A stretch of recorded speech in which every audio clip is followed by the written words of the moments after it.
It was scary when it got mad, but I got over that. And I started to train by avoiding Boss Teeth. We became like friends. We became like good friends.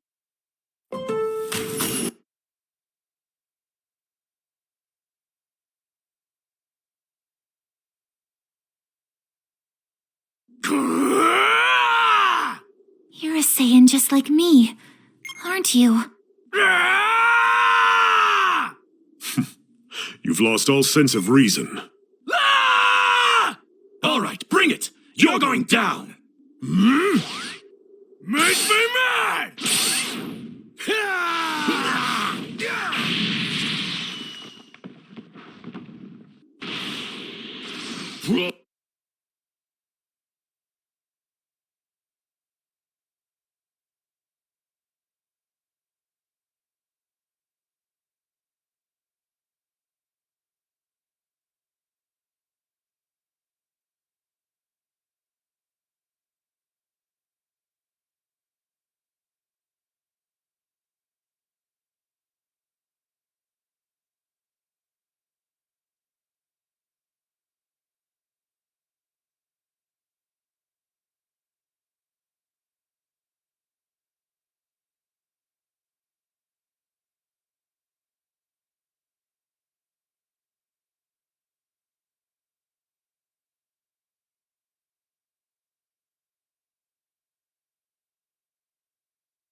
This will end you!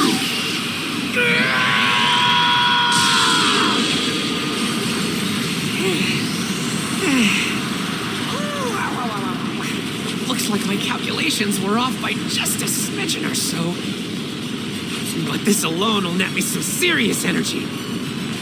All's well that ends well, or so they say.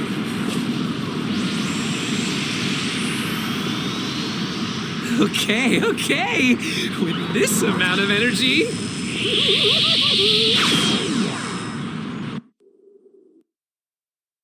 Like a good neighbor, State Farm is there.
So that's Gogeta and Broly in this timeline, huh? Both of them are overflowing with power. Maybe I should say the three of them, right? I mean, since Gogeta is actually Goku and Vegeta fused.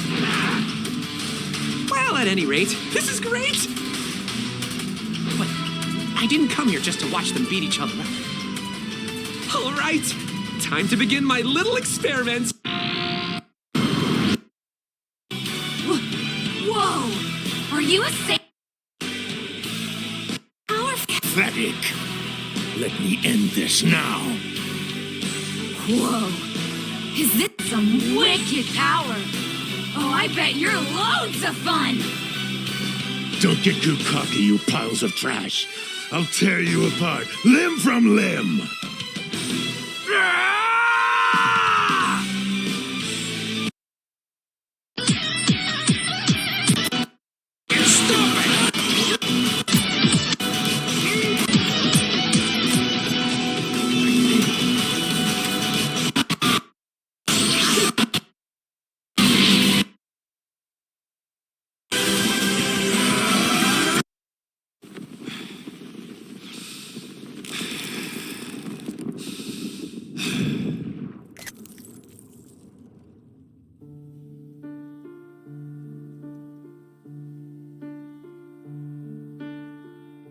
I stepped into an avalanche.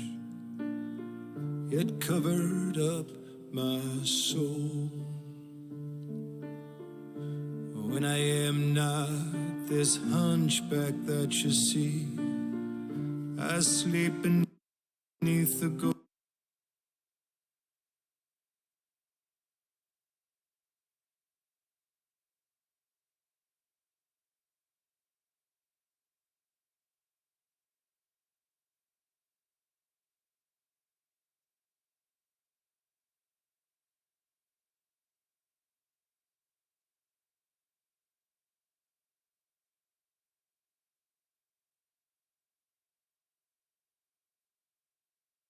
Golden hill. You wish to conquer pain, you must learn to serve me well.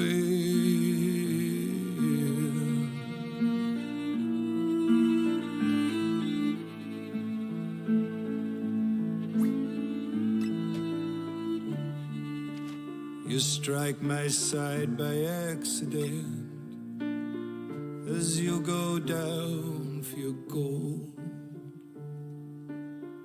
The cripple here that you clothe and feed is neither starved or cold. He does not ask for your company, not at the center of the world.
When I am on a pedestal, you did not raise me there. Your laws do not compel me now to kneel grotesque and bare. I'm myself, I'm the pedestal for this ugly hump at which you stare.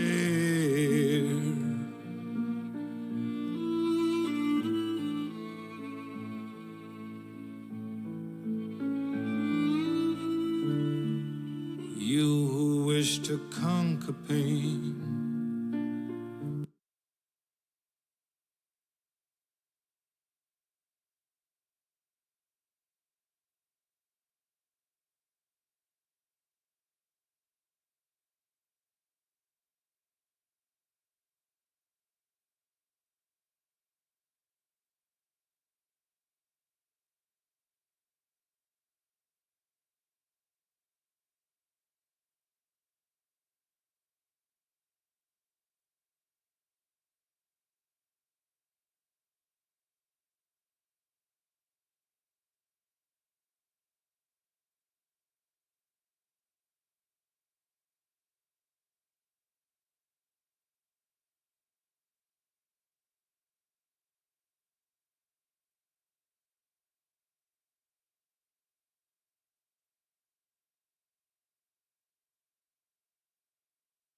that Max just can't say no.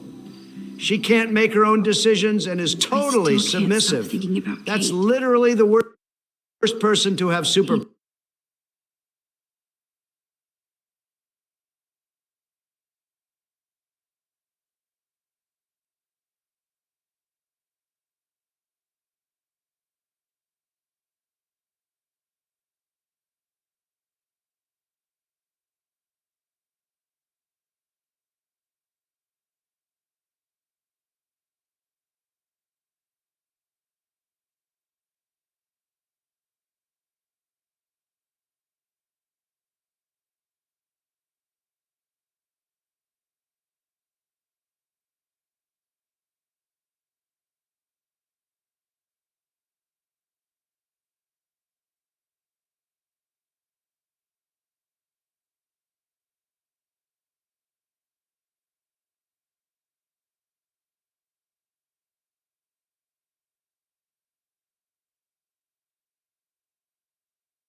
Powers. Luckily enough, we are controlling her, so it's not that bad.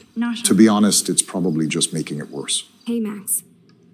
I saw you go up on the roof to try to help Kate. I can't believe she jumped. No mercy, make her feel bad. You should believe it. She jumped because you and everybody here bullied her. What? You're like blaming me? Yes, that's exactly what I'm doing. Then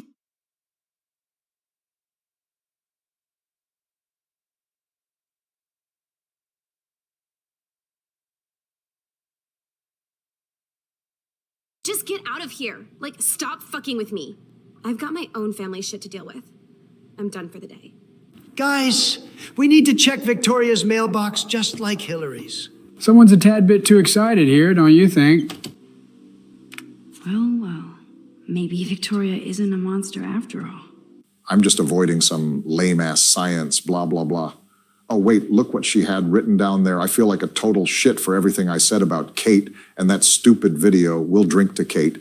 I'll drink to that. It seems like a person that made somebody kill herself have more sincere soul than Donald right here. A unique Why in the world right. should I give a fuck about someone that chooses to off themselves? ghostwriting this paper. I don't hang around losers. That's goddamn right. You create your own mentality based on your surroundings. And if you surround yourself with friends that are losers, then you will become one too and won't escape the matrix. Hey, Andrew, aren't you like a multimillionaire with hundreds of millions in the bank account? I am a multi-millionaire. However, I don't keep my money in the banks that want to screw me. I keep several million in cash, and I invest it in assets and stocks. However, I'm still a multi-millionaire, so I guess I can answer with yes to your question. Then why won't you buy a $100 headset at least? Because you currently sound like a 1990 phone call. I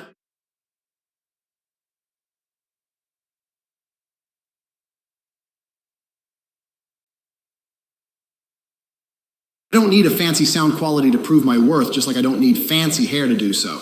It's just recompensating for something you don't have. You still sound like a bitch, though.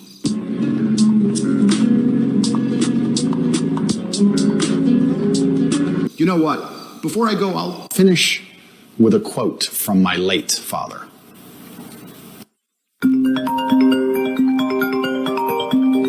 So Chloe is waiting. What was Bro yapping about? I can't believe that Biden wiped the floor with Emory Andrew Tate. Third, haha. Why you always say full names, Mr.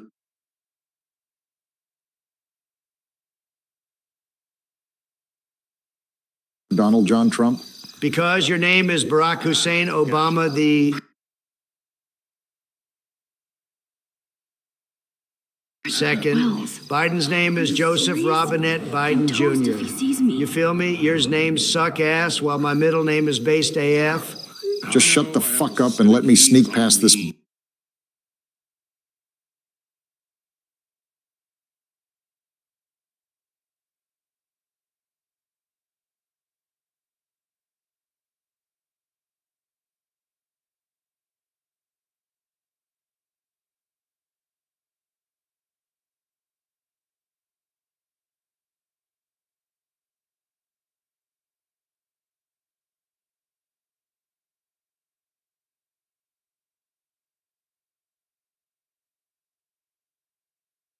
baldy in peace, you loudmouth.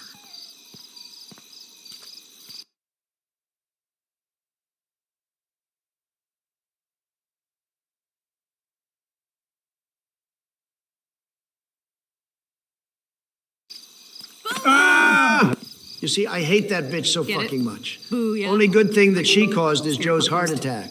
I honestly think Joe's heartbeat is too slow to even make heart attack possible. Make all the fun you want of me, but the fact is that I am a president of this country and there is nothing you can do about it. Yeah, we are doomed so far. But is this how you're there for me? I'm sorry, Max. I wasn't even thinking. I suck. True, you do. I'm not trying to be a bitch, but I'll never get the image out of my head of Kate jumping off that roof. All because my power didn't work. It didn't mean shit. I know seeing Kate fall was horrible. I don't even know how to deal with Country and there is nothing you can do about it. Yeah, we are doomed so far. Gas, while my middle name is Based AF. Just shut the fuck up and let me sneak past this baldy in peace, you loudmouth. You see, I hate that bitch so Get it? fucking much. Booyah. Only good thing that she caused is Joe's heart attack. I honestly think Joe's heartbeat is too slow to even make heart attack possible. Make all the fun you want of me, but the fact is that I am a president of this country and there is nothing you can do about it. Yeah, we are doomed so far. But is this how you're there for me? I'm sorry, Max. I wasn't even thinking. I suck. True, you do. I'm not trying to be a bitch, but I'll never get the image out of my head of Kate jumping off that roof. All because my power didn't work. It didn't mean shit. I know seeing Kate fall was horrible. I don't even know how to deal with that, so I just act like an idiot. But it's your badass power that's gonna bring all this to a close. We just need to connect the players. The fuck you Can't find mean, out who connect really the killed players? Kate. Is it her hip way of We saying have to connect the stop dots? this from happening to anybody else. Oh yeah, and somehow stop that tornado from wiping out Arcadia Bay, right? What is a tornado? I'm going to act like I didn't just hear that I question. hope so, Chloe. But how? Snow and eclipse are bad omens. This whole town is a bad omen. I noticed that Blackwell seems to be ground zero. Chloe, I just feel weird about some of my decisions. Especially after I just got Mr. Jefferson in trouble. Dude, do not even torture yourself like that. Let's focus on looking for clues, okay? I thought we were going to get ice cream. I want chocolate We need to chip. find out more about I thought who we were going to Rachel McDonald's. around here. I already got my wallet ready to buy out the whole menu. I really sometimes feel like I'm just babysitting two elders. You are 62 years old, you sack of bones. Hey, it's my nickname, Truth, not I just want to find Obama's. my friend right now. It scares me to think where she could be. Do you think she's... She's been drugged, assaulted, raped, murdered, and hidden in a thrash bag behind local Asian restaurant. I hate Yeah, I even think she saying did. that, Chloe. Not as much as I hate thinking it. Max, we have to find Rachel soon. We have to. I promise you we will. Like you said, it's time to start the search for clues. Now tell me what's your secret. Drum roll, please. I present the spare keys to Blackwell. No way. Prick. You are such a boss, Chloe. I just don't want you to get into any more trouble. Look at all the trouble dropping in Arcadia Bay. At this point, who gives a fuck anymore? We're in it to win it, Max. Lead the way. I'm so glad you're my partner in crime. As long as you're my partner in time. Insert groan here. Thank you again Huh? so much. Do I hear a little girl? You twisted sick pervert. It's our 18-year-old classmate. I'm sorry I was distracted. As you know, it's not been a good day for Blackwell. I know this has been an awful day, and you can talk to me anytime, Mr. Jefferson. Thank you, Victoria.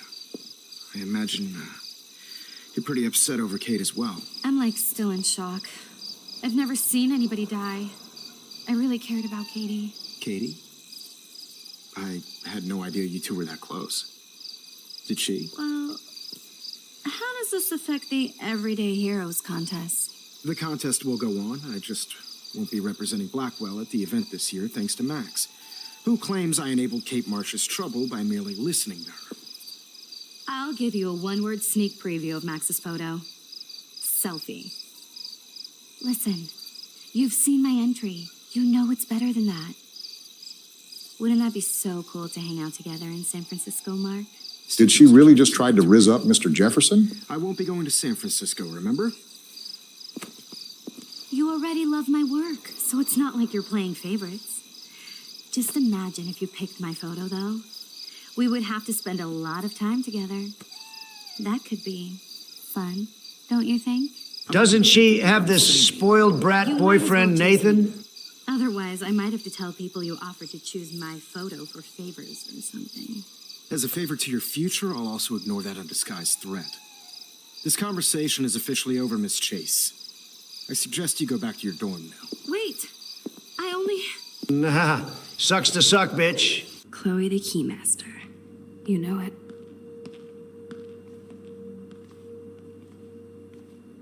Dude, I don't know about this. We're both already in so much trouble. You can always let me get busted like you did with the weed. I'm serious. We're not kids anymore. We're breaking and entering. If I have a key, how can it be breaking? I get charges for just entering. I'm serious. We could go to jail. Not if I'm related to the head of Blackwell Security. Stepshit will not want me in the hands of the local police. So we better find out what's in the principal's office first. You can rewind if we get caught, right? You have mad powers, Max. Tell that to Kate. Come on. One more door and our work here is done. Where is Hillary's office? Just stop with your obsession. We are going to search Mr. Wells' office. Boring motherfuckers. Just cooperate with us and we'll be out of here in no time. All right, just tell me what do we need to find and give me the controller. What the fuck? The security officer should have the key to the principal's office.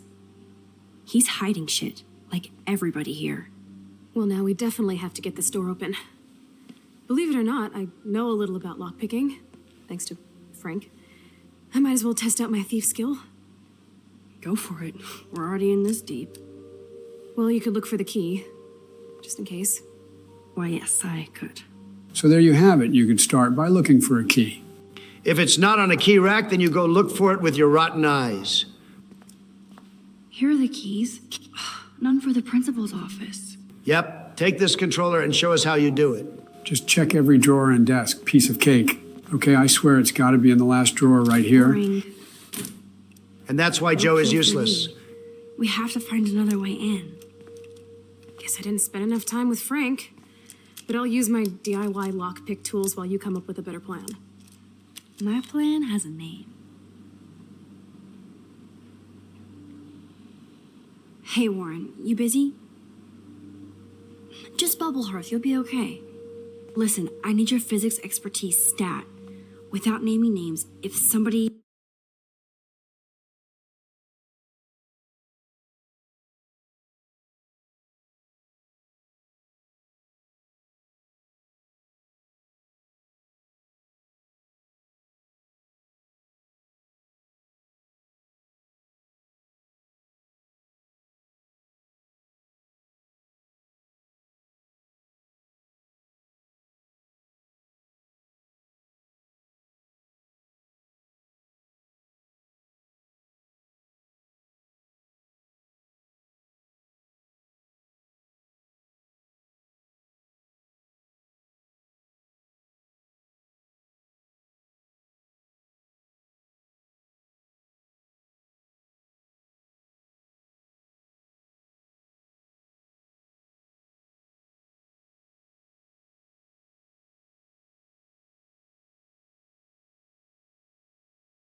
past the startup system from the central area. Just a little more to go, then you're done. Ally down! If you intend to rescue them, watch out for enemies.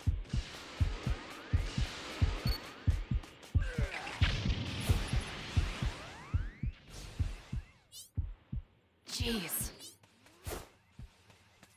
An ally needs your help. You're helpless. We don't know what danger awaits. Think before rushing in.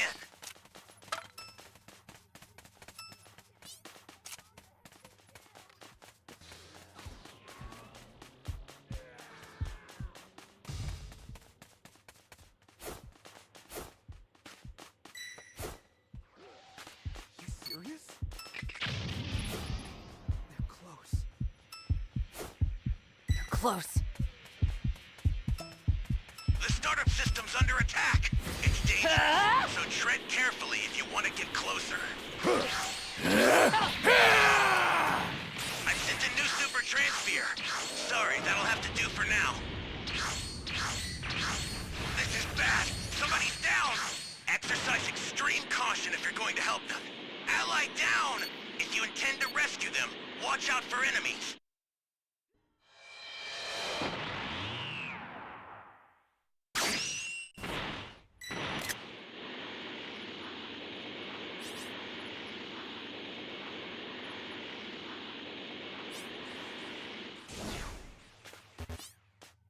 I'll send some supplies to help. Make good use of them.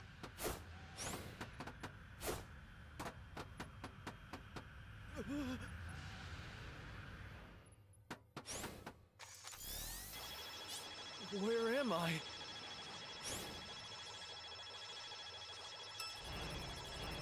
Where am I? Jeez, you're helpless. This is bad. Somebody's down. Exercise extreme caution if you're going to help them. You be careful too, okay?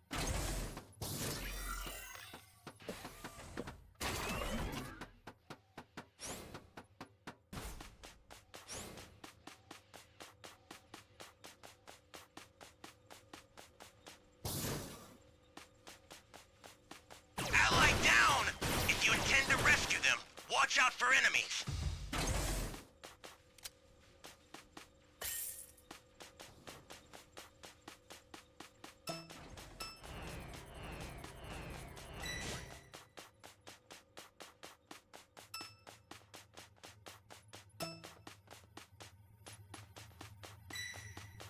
The startup system is under attack.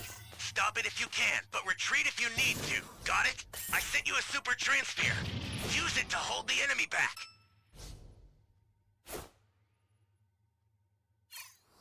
This is bad. Somebody's down. Exercise extreme caution if you're going to help them.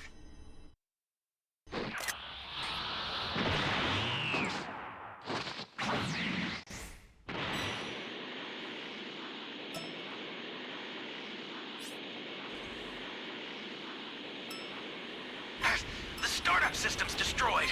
The escape time machine's almost prepped. You need to head for the beacon that's indicated by a blue light. Send the escape time machine. Use it to get out of there.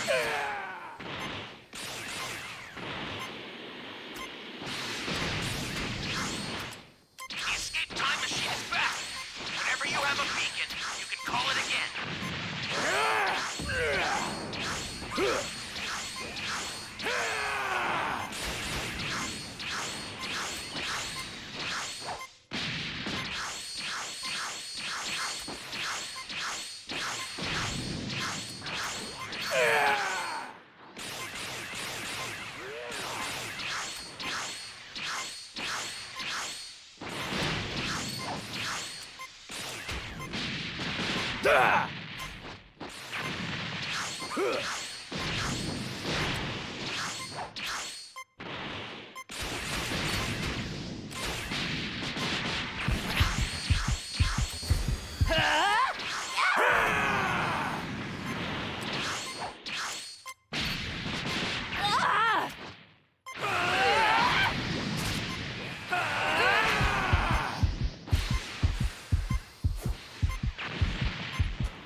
Your life is out.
Greetings.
He had access to the art and science labs and wanted to construct a device that would, say, open a locked door.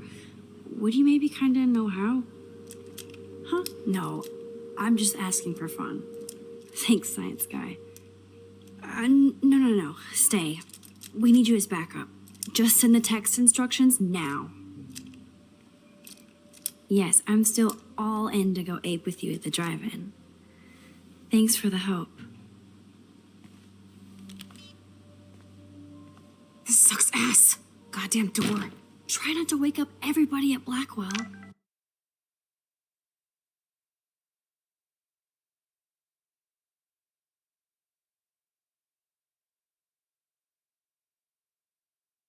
Sorry, Max. I got nothing. What about your plan? Are we going to make a James Bond type of lockpick? I'm gonna go put it together. Can you stay here and not get caught? I might get on the other side of that door before you, Lupin. The race is on. See you soon. I don't know. Let's check it out. Oh my God, it's a bomb. Yes! Oh no, his Yemen senses are tingling. We are going boom, boom. Just let me handle this quickly. I know what to do. First, we need sugar, then weed killer. Now we only need tape and a soda can. Wait, what? How did you even manage to do that? It's all just common chemistry knowledge, Joey. Now we need to craft the device and light it up, baby. This is so cool. Get ready to haul ass.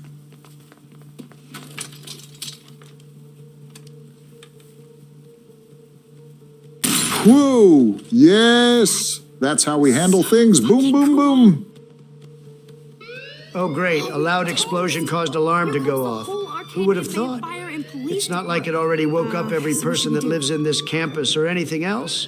But yeah, I have a great idea. Just go inside this office, rewind time, and kick bust the door from the inside right to her face. We're gonna do just that. But instead of busting it open and smashing her face outside in, we are just gonna open the door. That would be better for the investigation. Can't get this bastard open. She can't cheat with her rewind. Oh, this is bullshit. Fuck you, door. Welcome to my domain. You are magic.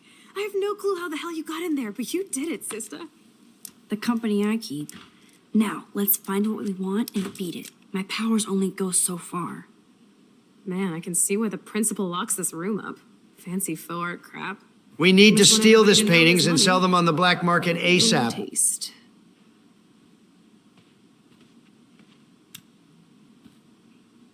How can you trust somebody who has a fucking bronze bird in his office? Exactly my point. How you can trust someone that believes in other bird than the great American bald eagle. I'm gonna pilfer the papers on this ugly-ass desk. Did someone take a piss on your cereal today, Donnie? You're acting even worse than usual. Did someone take a piss on your dentures today? Okay, sure. Because you're pissing me the Ugly, but fuck off, damn, Crooked is it a cozy Biden. chair. This is your chance to truly get all deductive and shit, Sherlock. Find us some clues about Rachel, or Kate, or Nathan. Anybody.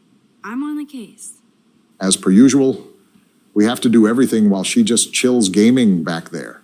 So she is like Joe and Max is more like me, but instead of a tall, strong billionaire, it's a small, weak 18-year-old girl that made a questionable choice in choosing her degree.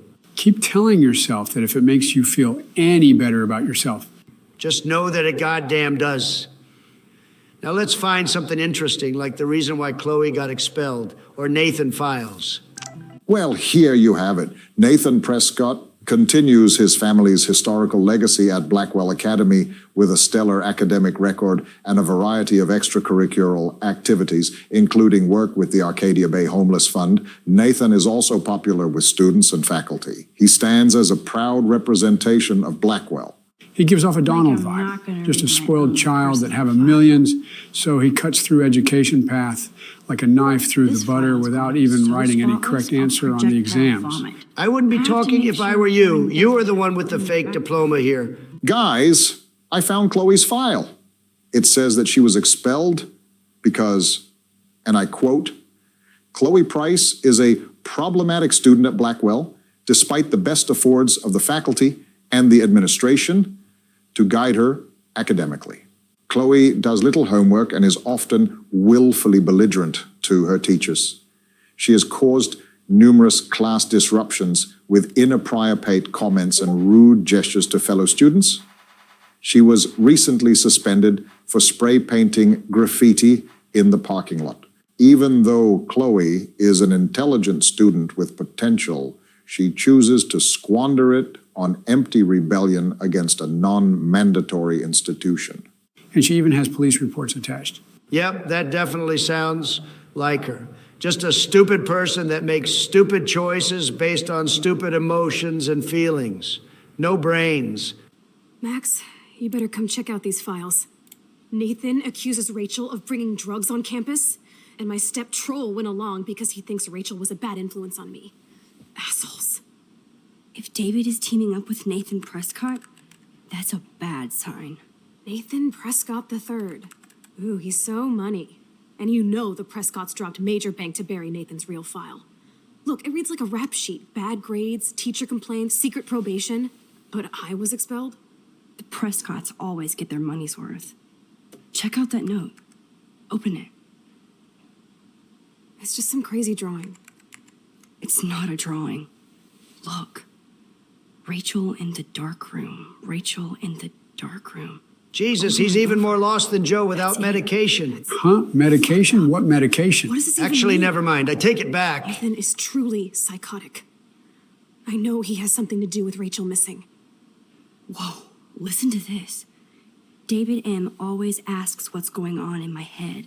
David M. always helps me follow those he follows. It's pretty cryptic. No, it sounds like they formed some sort of weird team, the Super Hebrews. Jesus. David was stalking Kate, hassling me, and now we know he was all over Rachel, too. Oh, we are so going into his garage files. Plus, I'm getting a little paranoid in here. We got our info, let's bail. But maybe we shouldn't leave without a gift. If she's talking about those paintings, then we're taking them Max, do your powers 200%. include mind reading? Or did you just rewind because I tried to steal the chair? Shit, I'm confused. It's the powers of best friendship. I know how you roll. We should definitely get out of here. We pressed our luck enough. Hello, what have we here? Holy shit! Jackpot! Cha-ching! Wow, sir. That's a lot for the handicapped fund. Dude, there's $5,000 here. I could pay Frank back tonight. This'll chill him out after our knife showdown yesterday. You who wish to Are you gonna make a big issue out of this?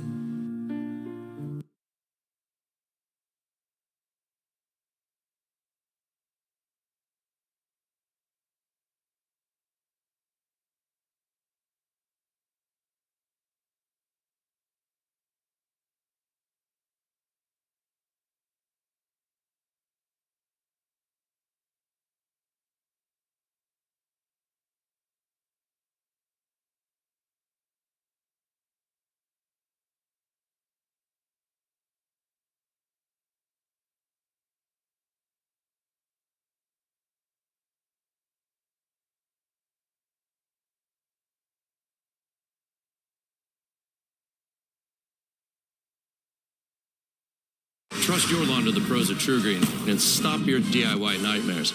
Is your lawn suffering from...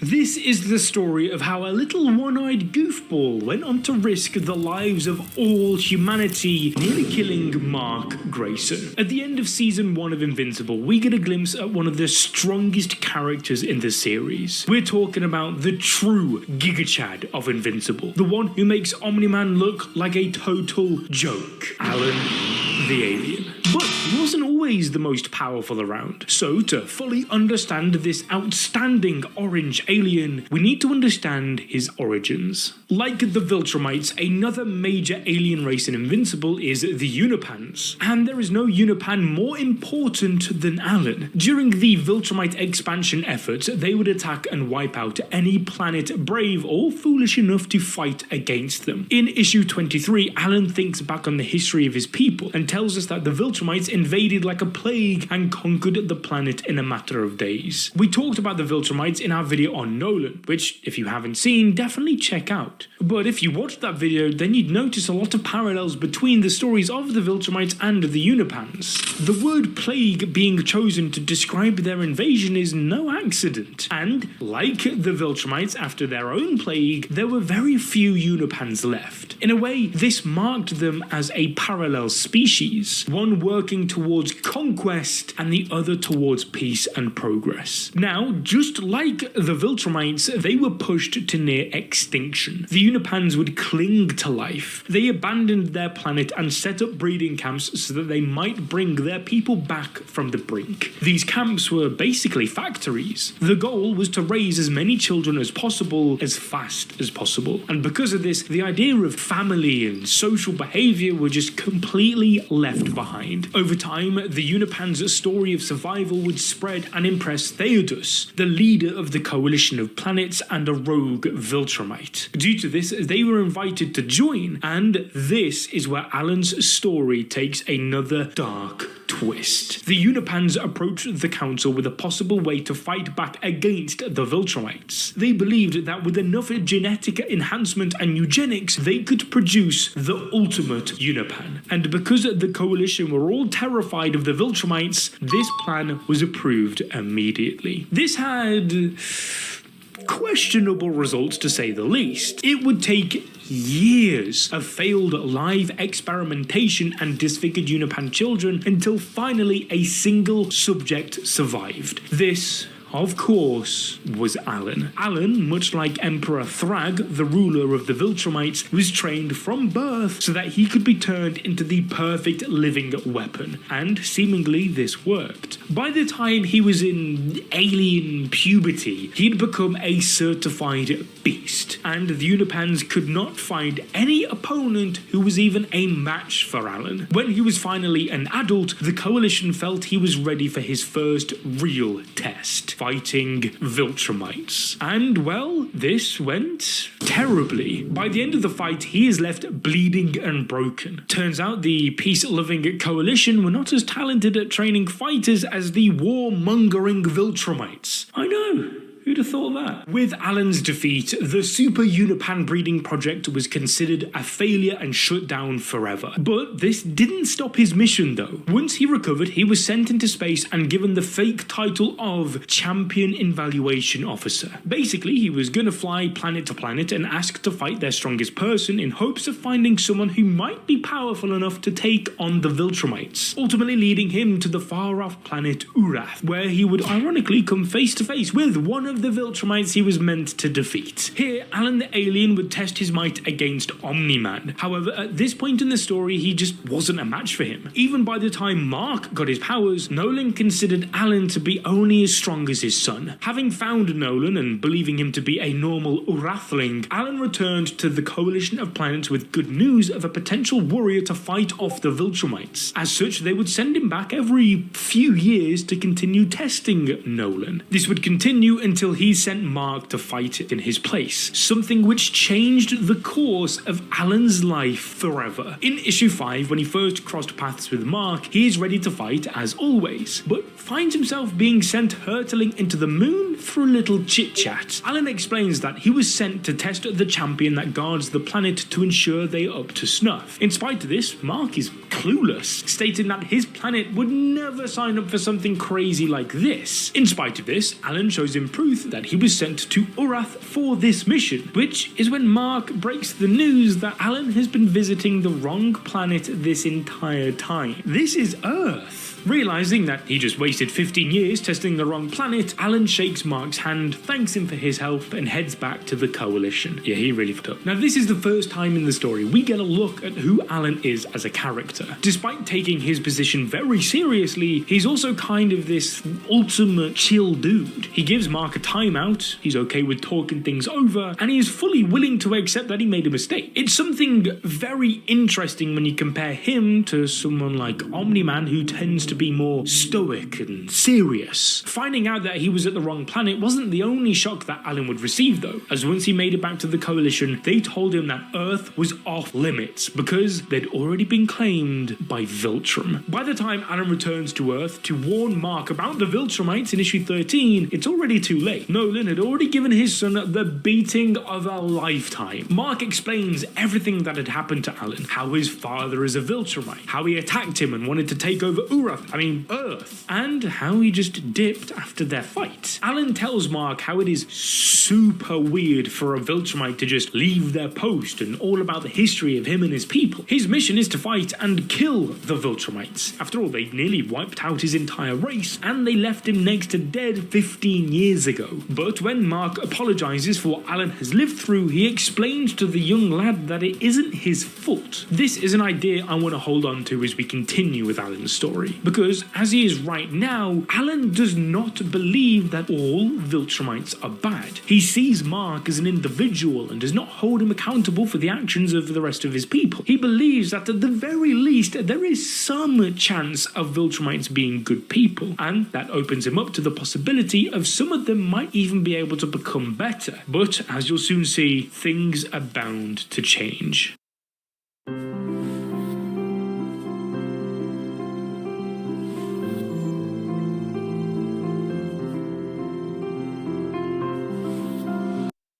Alan goes as far to apologize to Mark for not being there to warn him sooner or realizing that the threat that his father could pose. He personally feels like he should have done more, and it's this sense of duty that he shares with Nolan which signals the start of this intertwining pattern of similarities and contrasting points between the two of them. From this point on, Nolan and Alan do this weird dance with their character writing. When Nolan is in the wrong, Alan is in the right. And when Alan's character is beginning to slip up, Nolan usually finds himself becoming better. This all comes with these interesting moments where their senses of morality are in the exact same point as Nolan is becoming better and Alan is degrading. This allows them to feel more similar than they actually are, and it amplifies the moments where they stand opposed to one another. Now, before leaving, Alan tells Mark that the Coalition will probably want to hear about this good Viltrumite and asks if he'd be willing to fight with them, to which Mark offers to do anything he can to save other planets from the Viltrumite threat. With a new ally ready and waiting, Alan returns home to Telescria and tells the Council about Nolan abandoning Earth, along with Mark rejecting Viltrum and offering to help the Coalition to fight off the Viltrumites. Theodos suggests that the Viltrumites' mission of breeding on other planets may lead to their downfall, as the offspring raised there might not have the loyalty to the Empire, bringing a sense of hope to everyone. With his report submitted, Alan returns to his half-naked blue girlfriend Telia. Alan's people forbid physical love with other races because their species was pushed to such small numbers in the past. That said, it takes about 30 seconds for her to convince him to take one for the team and get down to business. Now, funnily enough, this actually continues his parallel with Nolan. Almost every time we see Alan and Telia, she wants to smash, and he pushes back immediately before caving. On the other hand, we are constantly being shown that Nolan loves going to Pound Town and will take every opportunity he has to get some. Seriously, respect. Now, once Alan and Telia finish things up, he is attacked by a Viltrumite soldier and pushed into space. Here, they are joined by two more Viltrumites who question Alan about his time on Earth, but more specifically about Nolan abandoning his post. When Alan runs out of information, the Viltrumites completely brutalize him. They knock his eye out, shatter his teeth, break his back, punch through his stomach, and slice his arms right off. So, like, between that and his time with Telia, it was a pretty okay day, I suppose. Luckily, the Coalition is able to save him, but he is in rough shape, only being kept alive by what is essentially a full-body cast of machinery. Theodos explains to Alan that he's only to report directly to him going forward, as there is clearly a mole in the Coalition Council feeding intel to the Viltrumites. It would take several months of healing in the stasis pod, but eventually Alan was back to full strength. Actually, a bit better than that. As they say, what doesn't kill you makes you stronger. And this new and improved Alan was so much stronger than his old self that he exploded out of the machine he was in just by trying to get up. At this point, Alan is now as invulnerable as Viltrumites, and with training, he could be even stronger than them. Like Mark, Theodos rebelled against the Viltrumite Empire, and because he believes having Mark on their side will be massively important, he sends Alan back to Earth as soon as possible to fetch him. Things go a little differently this time. When Alan arrives, he is challenged by the Immortal. For reference, this dude is about as close to a real opponent humanity could offer for Nolan. He definitely isn't as strong as a Viltrumite, but he is certainly no pushover. And that's pretty important to note, because after the Immortal punches Alan, the alien realizes that despite being taken completely off guard, he is totally fine and not hurt in the slightest. Luckily, Mark arrives to stop the fight before things escalate much farther. He and Alan return to his dorm, where it's explained to Mark that he is needed in Telescria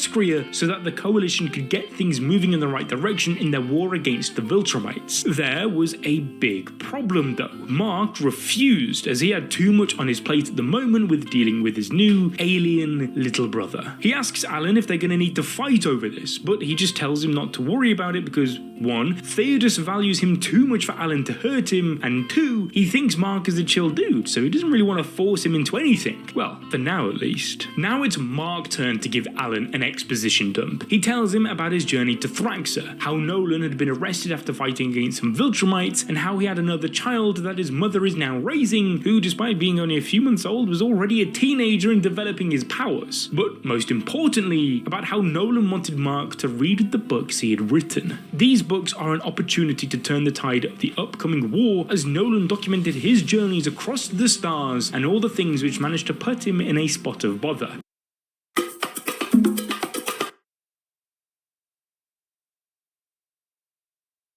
With a blueprint to defeating the Viltrumite army and a promise that Mark would join the coalition forces when it was actually time to fight, Alan flies back off to Telestria with the hope that they can and will prevail. On the way home, Alan would make a small little detour. As he flies through space, he begins thinking of reuniting with Telia and wonders if he is strong enough to convince his people to allow them to get married. However, he is interrupted by a Viltrumite ship. Anissa, who had just failed to recruit Mark, attacks Alan, lamenting that she'd already tried winning people over with words, and so now she must resort to brute force. This is Alan's first time fighting a Viltrumite since he was ambushed on Telestria, but this time he is quite literally built different. When he hits Anissa, she is shocked by how much it hurts, even saying that he hit harder than her ex-husband, which is really a whole other issue. But Viltrumite Bill Cosby over here ain't getting any sympathy from me.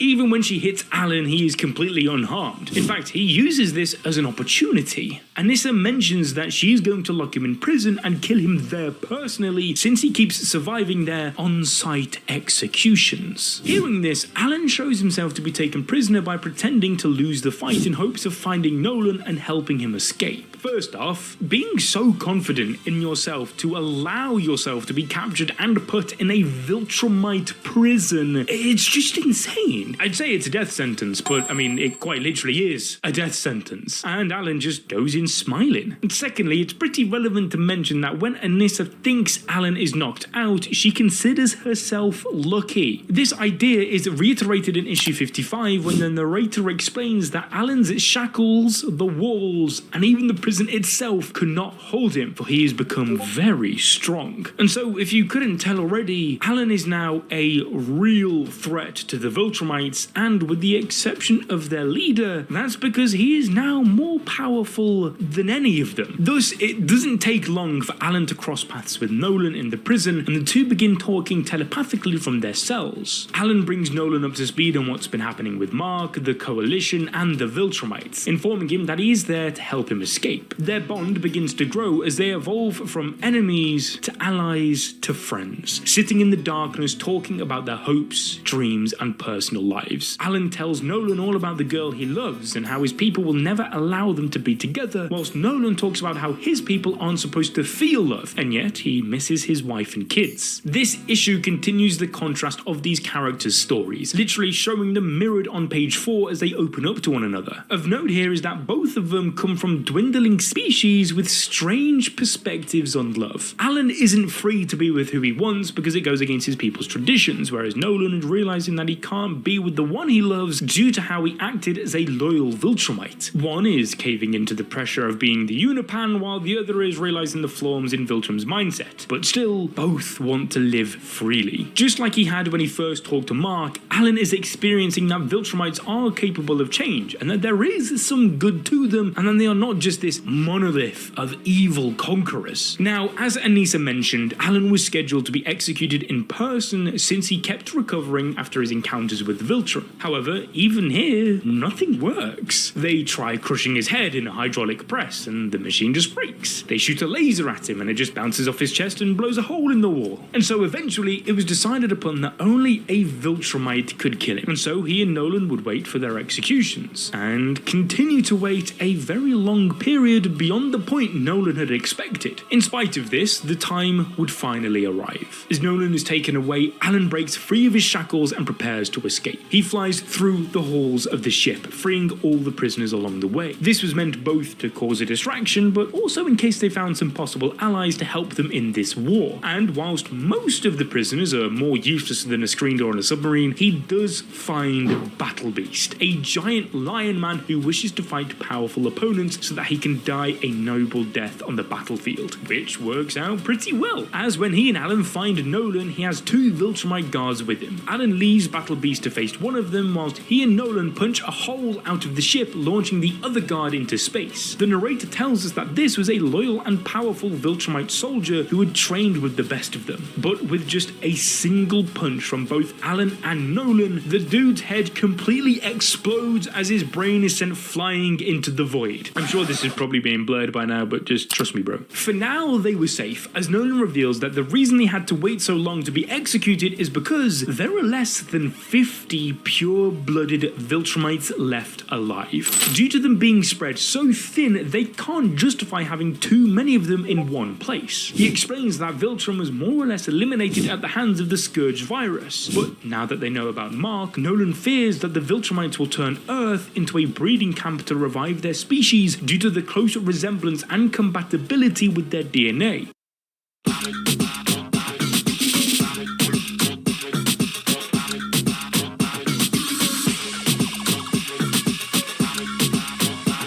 Meaning that suddenly the future of Viltrum looks a lot like the past of Unipan. But for now, all Nolan and Alan can do is head back to Telescria. Upon their return, they meet with Theodos, where Alan vouches for Nolan. Together, they are given the task of collecting all the threats to Viltrum that Nolan had mentioned in his books. Most relevantly, this includes Space Racer and his gun, as well as the dinosaur-like Ragnars. Between all their missions, Alan and Telia make up for lost time loud enough to keep Nolan up for days on end, if you know what I mean. But eventually all the lost time dinosaur-like Ragnars. Between all their missions, Alan and Telia make up for lost time loud enough to keep Nolan up for days on end, if you know what I mean. Telia's with Theodos, where Alan vouches for Nolan. Together, they are given the task of collecting all the threats to Viltrum that Nolan had mentioned in his books. Most relevantly, this includes Space Racer and his gun, as well as the dinosaur-like Ragnars.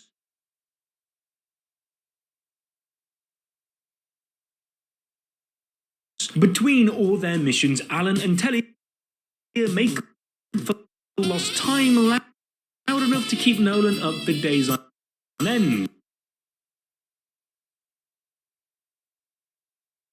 if you know what I mean. But eventually all the anti-Viltrum tools are collected, with Alan and Nolan returning to Earth to pick up Mark, Oliver, and for some reason, a dude named Tech Jacket, who is actually a superhero from one of the author's other comic books. Now, if you didn't know that little Easter egg, then make sure you hit the like button and ding that notification bell, as it's more important than ever if you want to keep up with the brand new Invincible content. Now, things were going great for the Coalition. They were ready for war. However, their return flight is attacked by none other than Conquest, Lucan, and a third Viltrumite. Alan and Tech Jacket take on Lucan pretty easily at first, but things change very quickly. Firstly, an army of alien soldiers ruled by the Viltrumites come to support their empire, and secondly, Oliver runs out of oxygen. He needs to get to a nearby planet for air and fast, causing both Conquest and Mark to follow him, with Nolan just behind. Now alone and totally outgunned, Tech Jacket forms a shell on the outside of the Viltrumite ship with his armor that he and Alan can hide inside of until they are somewhat safe. Luckily, Alan's gear has tracking devices in it, so it isn't long until Space Racer, accompanied by a small army, arrives to save them, with no one knowing the fate of Nolan, Mark, and Oliver at this time. Even without them, the Coalition begins making an assault on Viltrumite forces. They manage to successfully take back several stronghold planets using the tools that Nolan and Alan collected. However, the upper hand was swiftly taken away from them with a single command by Emperor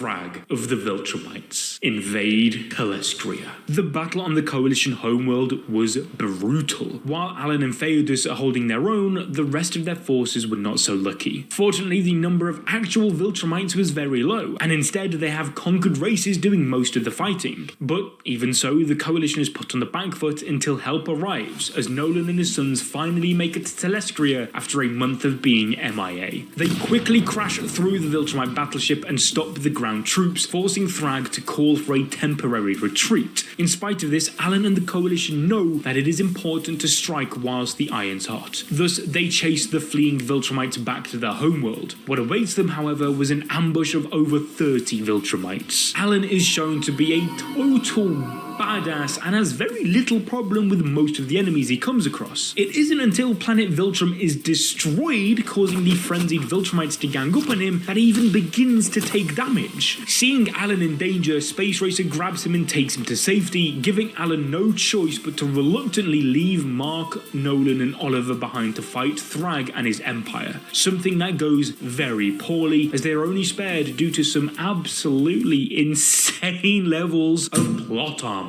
Unfortunately, the Coalition suffered a major fatality. Their great leader, Theodos, was killed in the battle after destroying Viltrum, where it was ultimately decided that Alan be made the new leader of the Coalition, meaning that he was no longer just Alan the alien, he was the Great Alan. He is charged with eliminating the remaining Viltrumite threat. However, since the battle, they've completely vanished without a trace, much to the delight of the Coalition. Things soon turn south, however, when Mark realizes that the reason they're so quiet is because they'd already invaded Earth to make it their new homeworld. Because of this, he and his father swiftly head back, praying they can make it back before the entire planet has been wiped out. Whilst they're gone, Alan is put under increasing pressure from the Council to eliminate the Viltrumite threat and prove himself worthy, which is when he receives an old letter from Theodos saying that if he was to pass away, he wants Alan to use the improved Scourge virus against the Viltrumites. Before making such a drastic decision, Alan asks Telia if doing something terrible for the benefit of the universe makes him a bad person. She responds saying that he has to make difficult judgments as part of his work, even if it means killing Nolan and his sons. Now, speaking of Nolan, he and Debbie have returned to live on Telescria. Whilst the Viltrumite threat had been squashed due to negotiations between Thrag and Mark, ensuring that they could all live peacefully on Earth, repopulating and rebuilding their empire, Nolan still wasn't welcome there.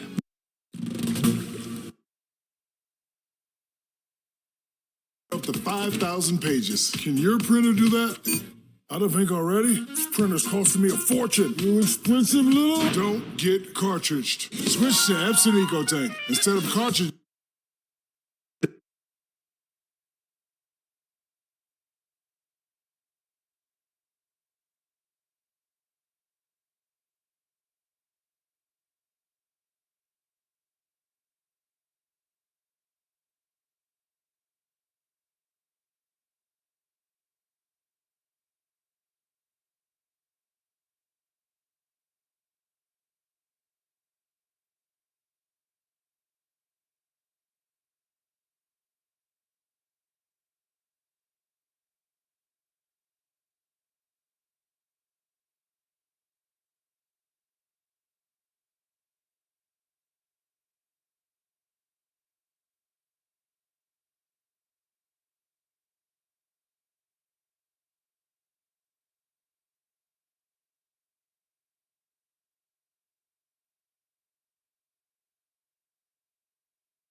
Nolan still wasn't welcome there. The problem was, that wasn't the only place he'd feel unwelcome. As upon his return to Telescria, he is met with the news of Alan's plans to release the Scourge virus on Earth, risking not only the lives of his sons, but also all of humanity due to the extremely close resemblance in their DNA structure. This sends Nolan into a complete frenzy. He begs Alan to reconsider, but as a result of the pressure being placed on him, he feels that the sacrifice of Earth might just be a necessary evil in eliminating the greatest threat to the entire universe. This is about the time when Alan reaches the lowest moral point in the series, willing to do absolutely anything and everything in his power to kill the Viltrumites, even if it meant sacrificing an entire planet of people. In many ways, becoming no better than the Viltrumites who attacked his very own homeworld Unipan. Meanwhile, Nolan is at his peak of morality, doing his best to ensure innocent lives aren't lost in a battle that has nothing to do with them. When Alan refuses to listen, Nolan attacks him, but Alan just lets him do his thing as he isn't really doing any damage at this point regardless. It was in this moment that Nolan got a taste of how Mark felt all that time ago, as he saw himself on the end of a brutal beatdown from somebody far stronger than him, leaving him helplessly begging for the safety of those he loved until Oliver arrived to back his father up. Surprisingly though, once he hears what's happening, Oliver sides with Alan in sacrificing Earth to stop Viltrumites. That was the final nail in the coffin. Nolan was completely defeated and placed in a prison whilst Alan and Oliver headed towards Earth to spread. Was completely defeated and placed in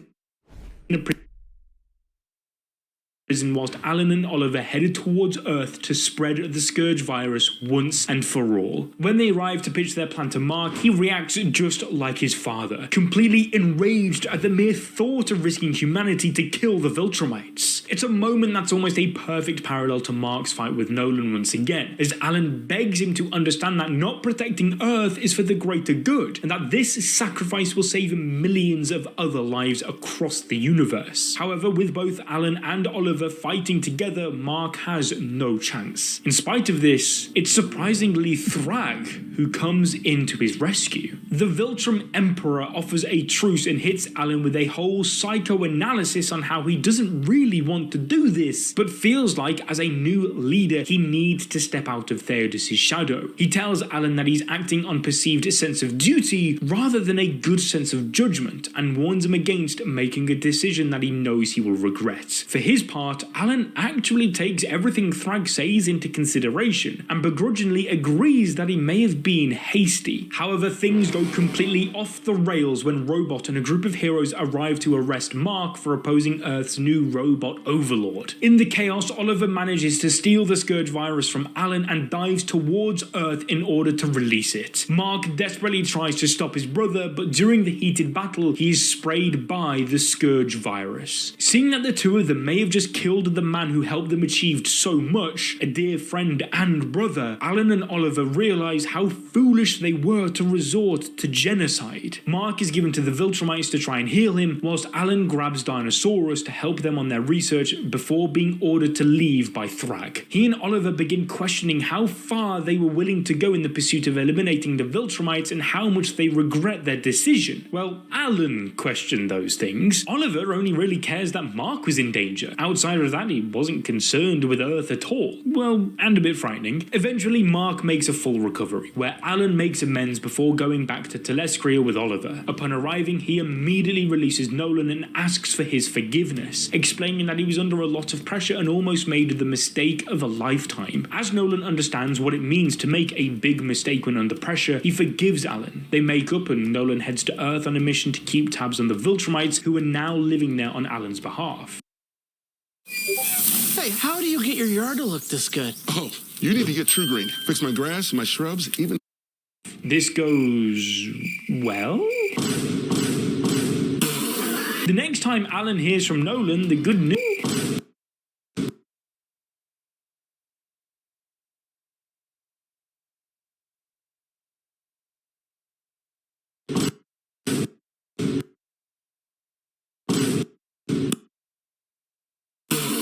The next time Alan hears from Nolan, the good news is that he's been made into the Emperor of the Viltrumites. However, Alan is less excited about the news that Nolan released Thrag to be a free man sent into exile. Whilst Nolan is comfortable enough to allow such a threat to live, Alan has other ideas. Thus, he sends Battle Beast to find and assassinate the former Emperor of Viltrum. Meanwhile, on Earth, Robot kind of continues his domination of the planet, whilst Mark, Eve, and their daughter Terra leave in disgust, opting to come and live on Telescria with Alan and Oliver. Mark picks up a job as a Coalition spy, but doesn't want to be sent on any truly dangerous missions because he doesn't want to risk being hurt now that he has his own child. Alan agrees. They shake hands, and almost immediately he tells Mark that he's afraid Battle Beast will fail to kill Thrag, and says that Mark will need to go and investigate a few planets that Thrag could be on, aka the most dangerous mission he possibly could have been sent on. Whilst on this this mission, Mark just, casually reboots the entire universe ever so slightly, but sets things back to normal and returns after 5 years. Yeah, I know, listen, it's a very long story, okay? Let us know in the comments if it's something you think we should cover on the channel. When Mark finally returns, Alan is overjoyed to see him. However, the news isn't all good. Over the last 5 years, the battle with Thrag has continued, but things are not going well. Alan, of course, needs to ask Mark if he is totally retired, to which Mark tells him that he is never coming back after losing so much time with his family. Alan clearly wants Mark to help and understands the risk to the universe involved with him not helping, but he also understands his decision and apologizes for bringing up Thrag and being insensitive, again saying that he's just under a lot of pressure. And it makes sense why he feels this way. Soon after, he's getting down with Telia, which, side note, you see what that looks like, and yeah, it's a bit weird. But either way, he receives a call demanding he heads to the council because of an emergency.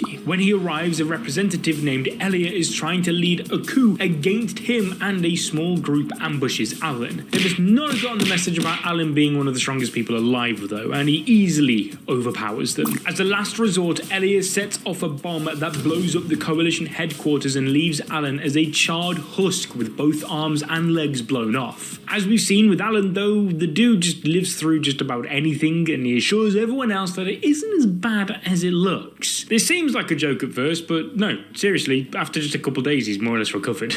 Now, whilst Mark is out to fight with Thrag, Oliver is definitely not. He's working as a coalition double agent under Alan's orders, where he's keeping an eye on Thrag as he spreads his army by creating Oliver-like bug babies on Thraxa. But to keep his cover, Oliver is forced to tell Thrag where Mark and Eve are living. This leads to Thrag and two of his bug children launching a surprise attack that leads to Mark, Eve, and Oliver all being killed. Luckily, Eve is able to save herself and Mark with her powers, but unfortunately, Oliver is unable to be brought back to life. At the funeral, Mark blames Alan for Oliver is unable to be brought back to life. At the funeral, Mark blames Alan for his brother's death and attacks him. Alan tells him that Oliver volunteered for that job, and he even tried to talk him out of it, but also adds that he wasn't really in a position to turn down help against Thrag. Mark very fairly pushes back against this, but ultimately Eve steps in to stop the fight, with Alan noting that he isn't upset at Mark for attacking him, but understands why he's so upset. Following this, a very melancholy Alan talks to Telia about how Oliver's death will be a catalyst that leads Mark and Eve to want to kill Thrag, how Mark's involvement will bring Nolan and the other Viltrumites into the picture, and how the end is now in sight. However, as he thinks about how he pushed Oliver into a situation that killed him, and how he knew all of this was going to happen, he starts crying. In the 5 years since we'd last seen him, he'd been broken, and once again made a decision that the ends justified the means. But this time, rather than sacrificing an entire planet, he chose to sacrifice a friend. Something we talked about in our video on Nolan was how accountability and willingness to grow were core themes of his character. However, this is a point where he and Alan are very much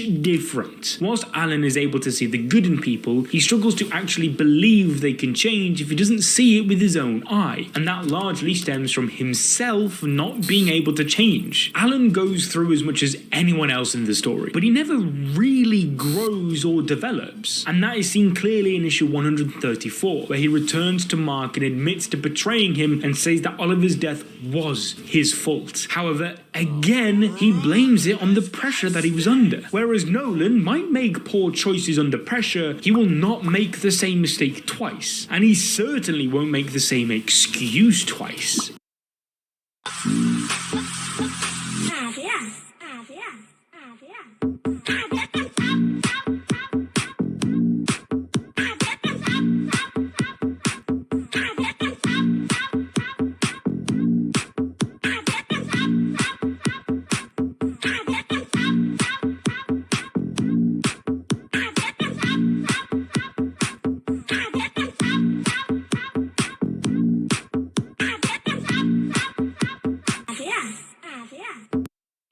5 years now, Alan has blamed every slip-up, mistake, and accidental genocide attempt on the stress associated with being a leader. No, it's never his fault. He's just a victim of circumstance. And it's only after he deals with the consequences that he begins to reflect on the other options he had. Alan continues here that the coalition is falling apart, and if Thrag isn't killed soon, the whole system will fall into anarchy. Whilst apologising, he is justifying his sacrifice of Mark's brother to him, and while it looks like Mark is about to deck him, it's Eve who does the right thing and slams him into the ground. Mark tells her to let him go, saying that Alan put the lives of the people before the lives of his loved ones, something that should be the way things go, but something Mark himself has never been able to do. He recognises that, yeah, it was a pretty dick move, and he will probably never forgive him for it. But at the very least, he understands. With Mark's help, Alan manages to recruit Nolan and the Viltrumites, and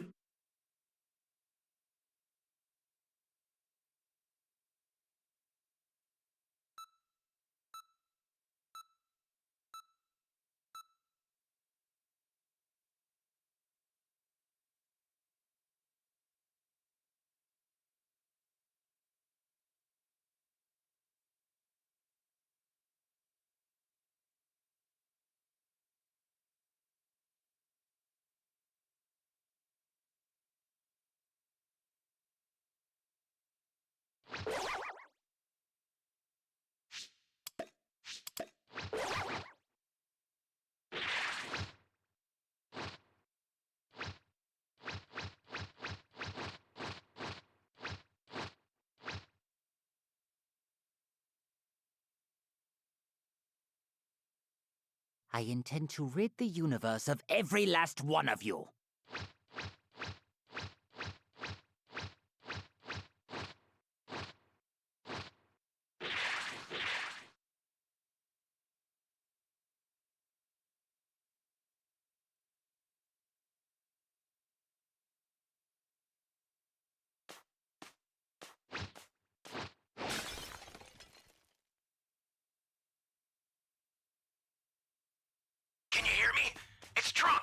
I've set a super time machine, as well as a crate of supplies. Here's how to launch. Find the power keys, then place them in the right spots.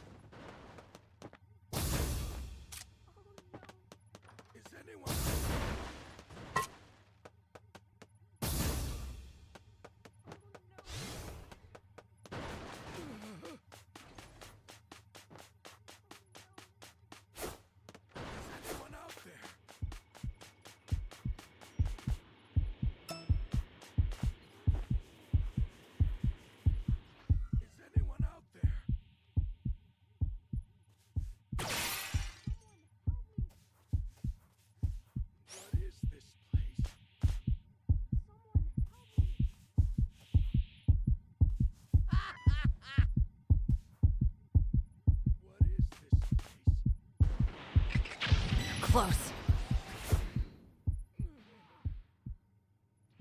Jeez.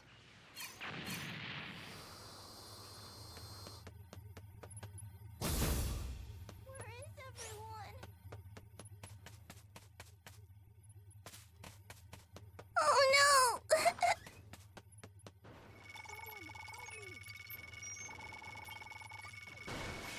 Thanks.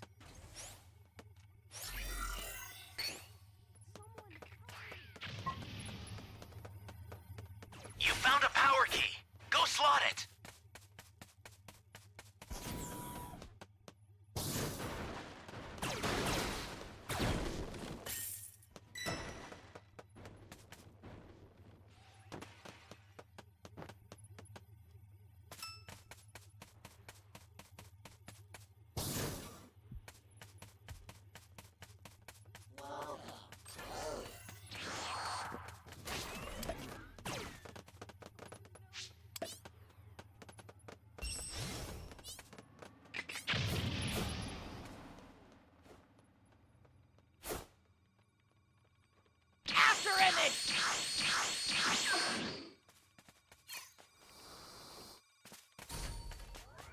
Great! You know what to do with that key.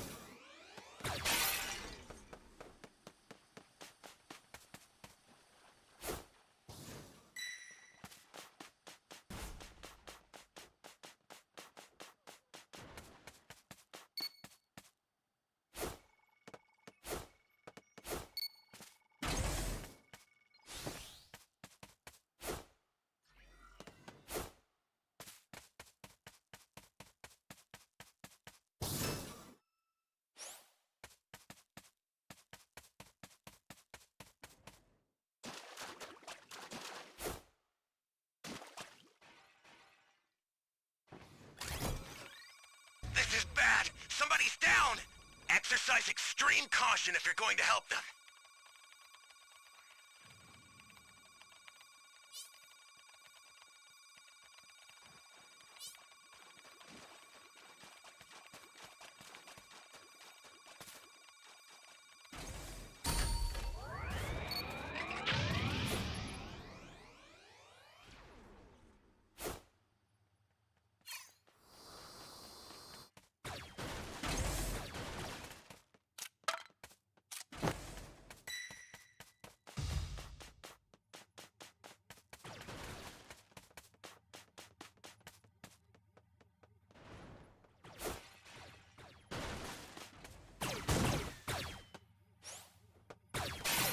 Hey, great! You found another power key. Use it quick!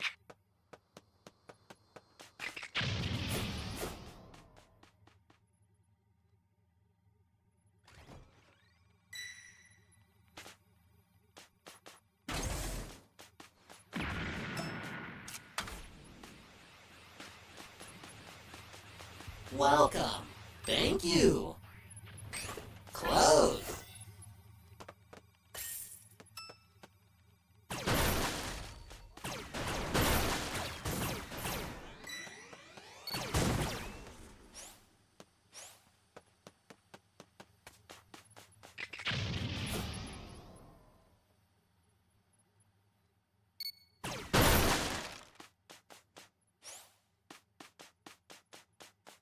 That's a new power key.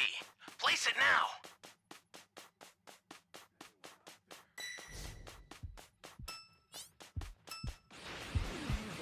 Close.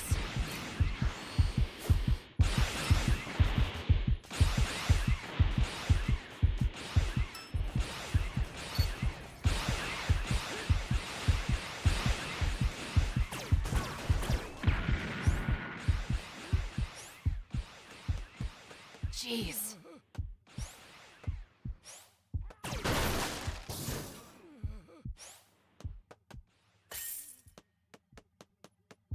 What is this place? Is anyone out there? Great! You know what to do with that key. Someone save me!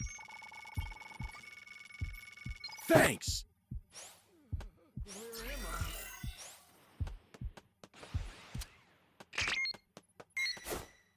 Someone save me! Ally down! If you intend to rescue them, watch out for enemies. What is this place?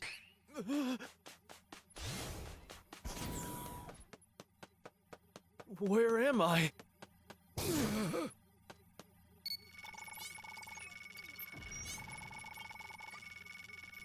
You be careful too, okay? Welcome. Close. Welcome. Is anyone out there?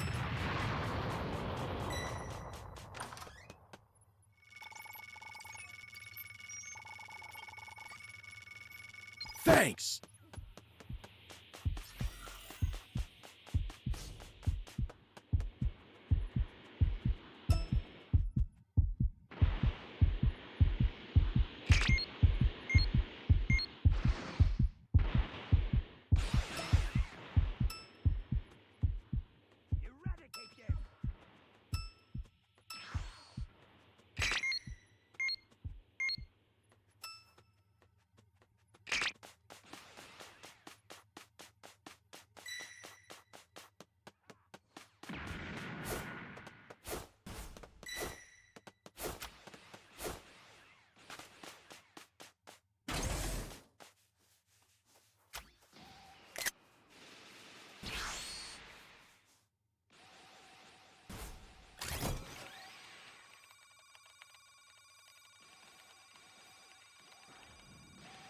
You've got all 7 Dragon Balls. Summon Shinron at the altar.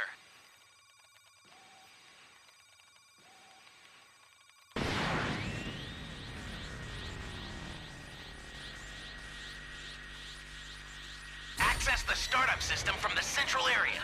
Just a little more to go, then you're done. Now, stay... Consider it done.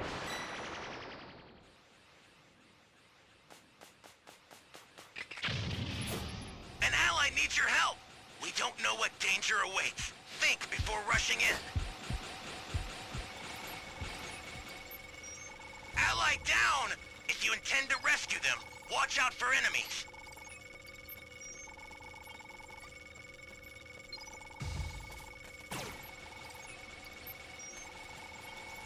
I'm close.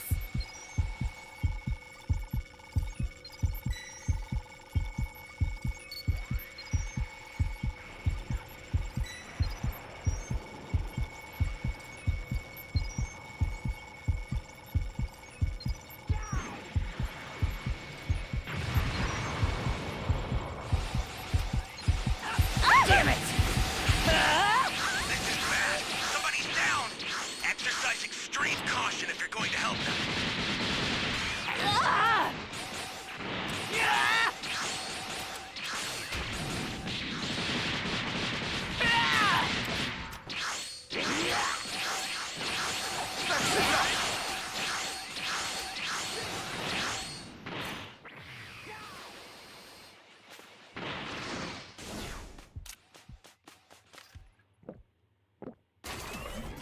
I'll send some supplies to help.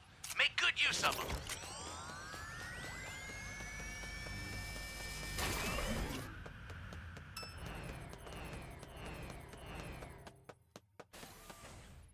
An ally needs your help. We don't know what danger awaits. Think before rushing in.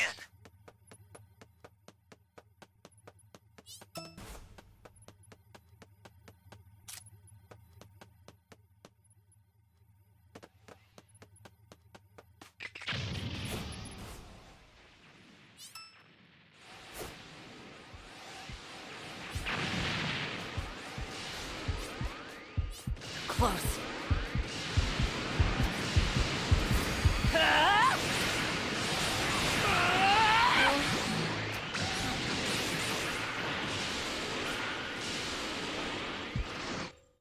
And with that, it's time for the final showdown. A battle starts between the Coalition and Thrag's forces, and we come face to face with the hundreds, if not thousands of children he has created his army with. After a brutal day of slaughter, the Coalition feigns a retreat and leads Thrag to Earth for the last push. All of Earth's Viltrumites are waiting near the sun to sit in a blind spot, and as Thrag and his army approach, they are ambushed. Mark manages to push Thrag into the sun, and Thrag's daughter Ursal calls for their army to stop fighting. She sees how the Coalition members protect, fight for, and cry for each other, and realizes that her father was nothing like that. She tells her siblings that their father doesn't care about them, and so they shouldn't die for his sake any longer. Mark and Thrag continue to burn apart in the sun, but Alan dives in to pull Mark out at the very last second, and the battle finally comes to an end. Alan meets with Ursal after the fight and has her released from her handcuffs. He tells her that because she stopped the violence and showed that she was willing to prevent casualties, he believed she had good in her. She's hesitant to believe him, but tells her all about this foreign concept of forgiveness. Once things have settled down and once Mark has become the new Emperor of Viltrum after his father passed away, Alan meets with him one more time. Mark says Alan is a better leader than a friend, and that's okay, because that's just where they are in their lives. They can still work together as leaders, but they're not exactly going to grab burgers together anytime soon. Maybe, as leaders, they could use code ABD on Gamersubs.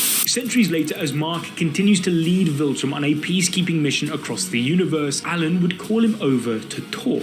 He tells Mark that he's so effective in bringing peace across the universe that he's causing planets to leave the Coalition because they don't feel like it needs to exist anymore. Mark, of course, pushes back, saying that maybe it doesn't. This whole time, Alan had been all about anything for peace, but now that the Coalition wasn't needed, the peace part isn't important. And so he goes to war with Mark and the Viltrumites? Now, of course, the Coalition is completely dominated, but at the end, Mark helps his former friend up from the rubble. Alan asks if Mark is going to change everything, to which he replies that if it makes a better world, then yes, he will. Then dumping a load of facts on Alan about the flaws of the Coalition and planets like Telestria that claim prosperity and instead drain resources from several worlds, whilst forcing their populaces onto one cramped and shared one. Ultimately, Alan is a character who even centuries into the future refuses to change change. And just like the Coalition and the old ways of Viltrum, he falls to the side as a relic of the past as a result. Now, if you enjoyed this video, then you'll enjoy this one on your screen right now, detailing the full story of Nolan Grayson, aka Omni-Man. Crypto. Nope.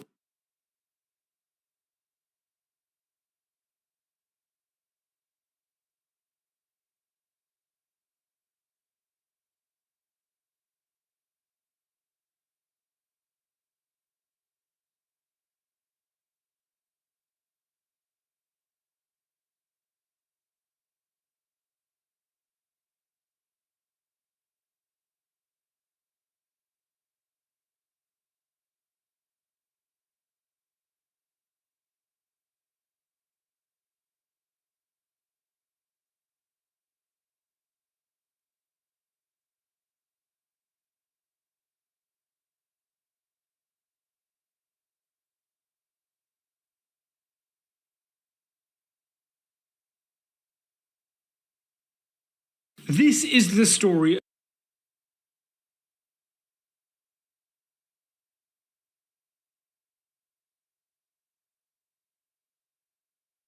Today we are playing in what looks to be Hunter Biden's backyard bathroom. It's always the easy shots with you, never really. Or just rewind and take the greenbacks for yourself. I hope you do that instead of lecturing me. It reminds me a lot of the Ukraine funds. So I'm going to make the same decision as in real life and take all of it. It's a public YouTube channel, Joe. Right? You are a Supermax. And with the leftover dough, I'll take you on a road trip to Portland for the day. We'll stock up on tats, beer, weed, and donuts, and books from Powell's, and strip clubs. Kidding. But you never know. We are definitely going to strip club after this. We all have wives. No, feel like shit you have for husband, taking that Obama. money. Excuse me? Yeah, I said what I said. Now let us know in the comments if you want the next part, and throw video requests there too.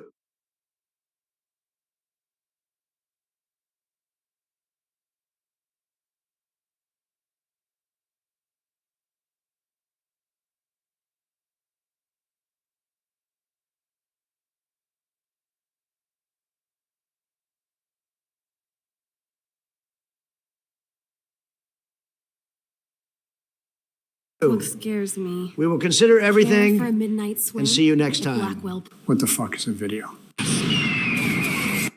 Subscribe to Oval Office Gaming right now, or Barack will go get your oil with his drones.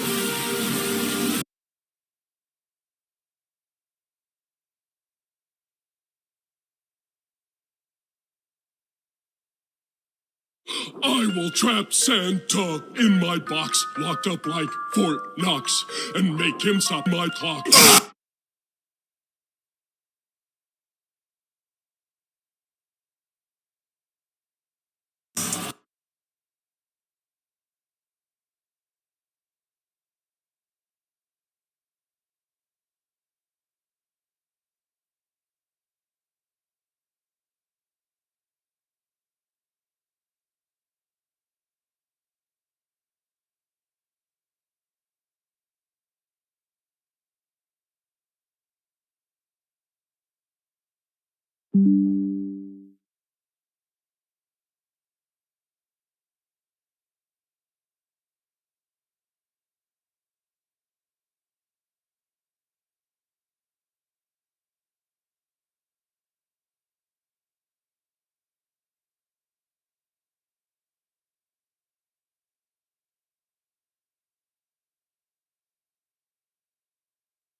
With you, never really inventive with insults. I would have preferred it being Hunter's meth lab bathroom, but that works as well. Bunch of dog pilers, the both of you. Breaking news, Joe doesn't like when people smear the image of his own son. Could it be some giant conspiracy that Joe knew all along and hid it from the public? Who fucking knows? Can someone tell me why Alex Jones is here again? The people wanted more of Alex, and they asked, and they shall receive. Simple as that. The people's unconditional love for the truth against the Globetrotters is unbound. I can't even fathom it myself, but alas, I am here once again. Anybody know the objective of this map? Well, me shooting the little green COVID things didn't do anything, so I assume they are soul boxes.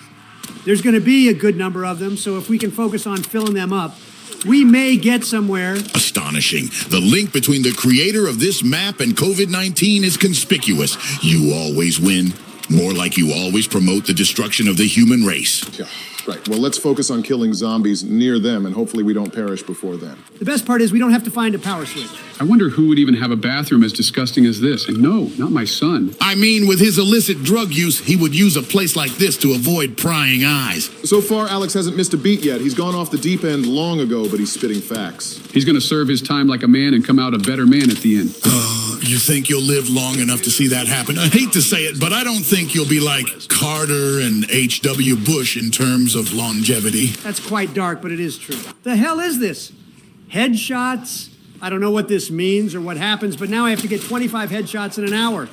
Seems a bit gracious, but hey, I'm not complaining. If it was like 20 minutes, you would be complaining. Well, start popping heads and see what happens. I would correlate this with a modern-day event. But I'm sure this channel has said enough jokes about the Middle Eastern conflict that we'd be getting a crosshair on our monetization status. Nice.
The mighty Captain Ginyu will put you in your place.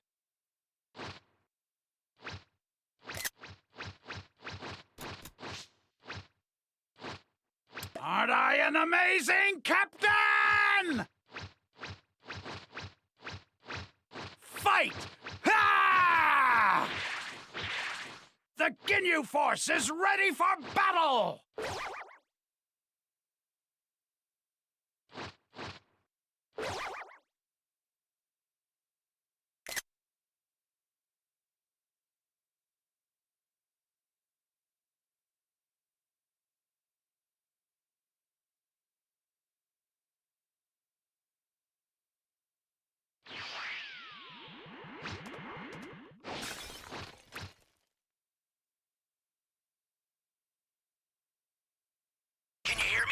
It's Trunks. I've set a super time machine, as well as a crate of supplies. Here's how to launch. Find the power keys, then place them in the right spots.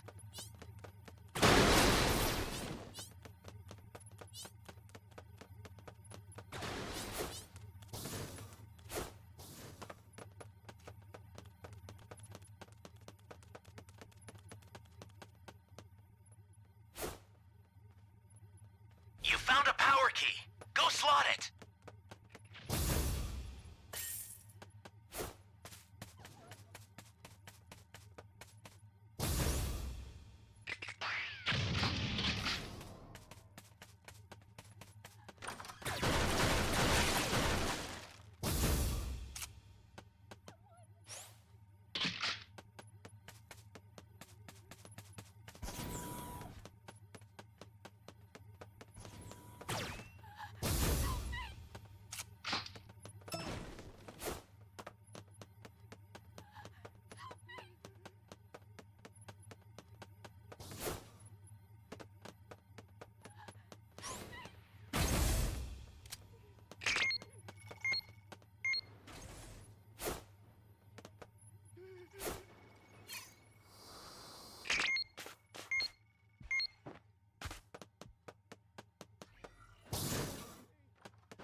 Where am I?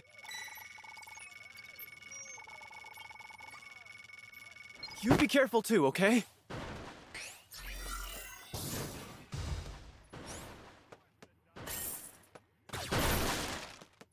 Alrighty. Now, it's time to play.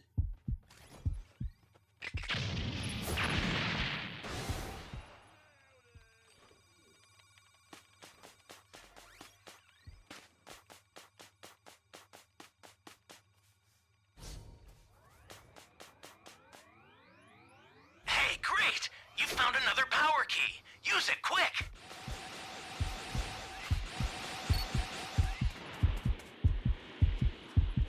Close.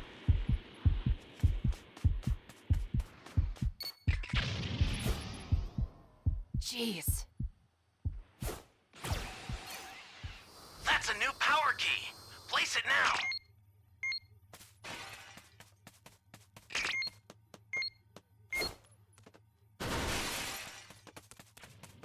Great! You know what to do with that key. This ain't no picnic. You've got all 7 Dragon Balls. Summon Shinron at the altar. Ugh, what a relief.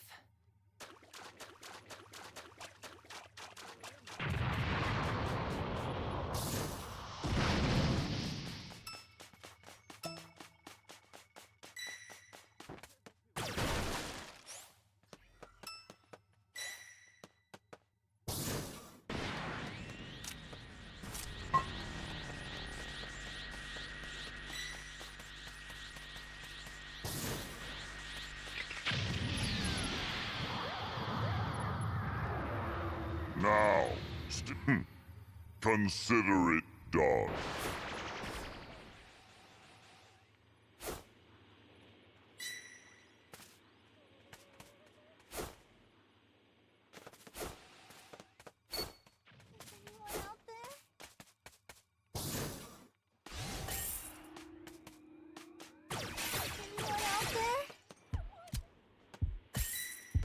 Crap.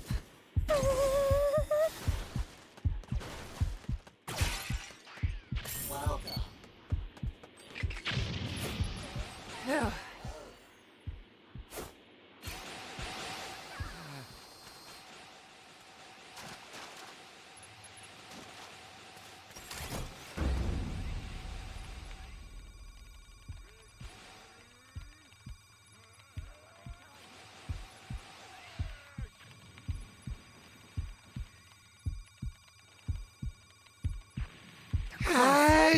Damn it! Access the startup system from the central area. Just a little more to go, then you're done.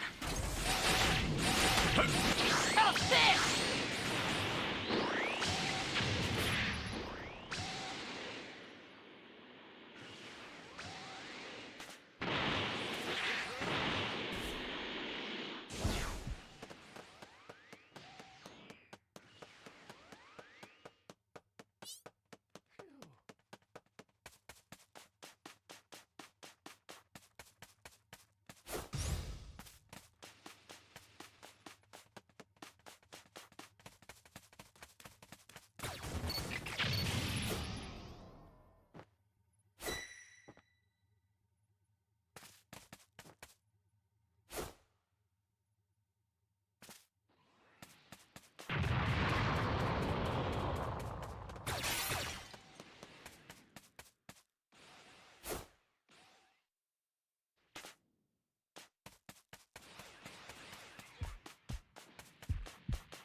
Crap.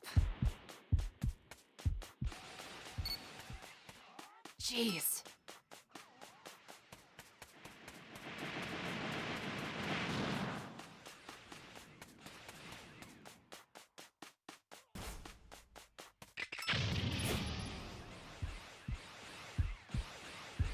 I'll send some supplies to help.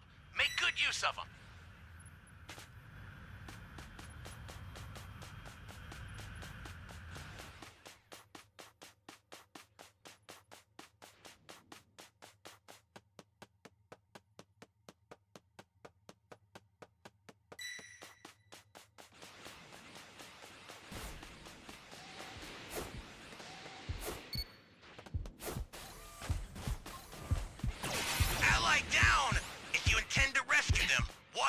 enemies. This is bad. Somebody's down. Exercise extreme caution if you're going to help them.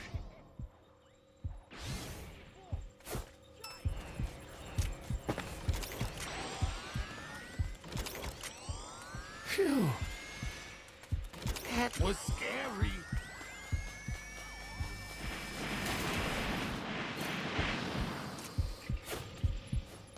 You're close. This guy's a lot more capable than he looks. Phew.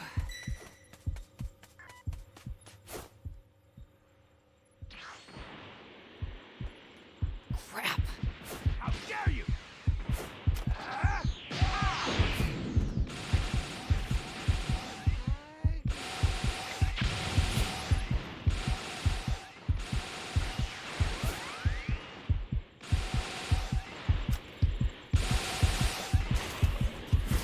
Here comes the pain.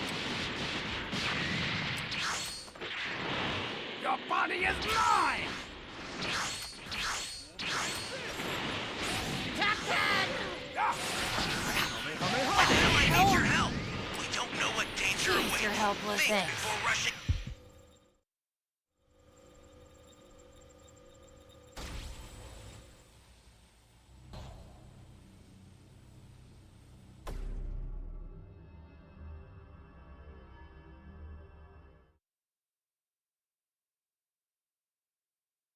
I refuse to accept this!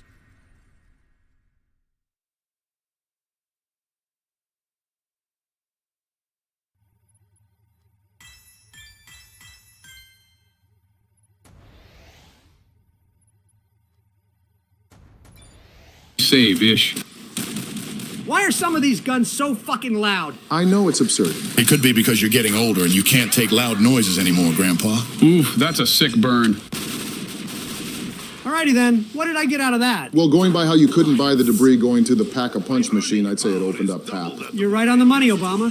Good memory, or eye, or whatever. Now we can harness the power of the gods to destroy the globalists. Whatever you say, crazy person. So far, I have not seen Speed Cola, and judging by how many zombies are swarming me like an army of bees, I am in need of it. I'm sure it's around here somewhere. What map wouldn't have the main 4 perks aside from ones like Knack? You forgot the atrocity that is Bus Depot. We should try to survive on the remaster of that map for funsies. Whatever you decree as funsies, I want no part of it. Who knows what ungodly experiences you would bring onto us? You already are fucking up the world as is. Leave some peace for the rest of us if you have any kindness in you. Geez, could have said no to that. Yeah, that was long-winded. Oh my god, I am fucking flying! And good news, everyone, I found Speed Cola. You sound like you shat your bridges during your short flight. Very funny.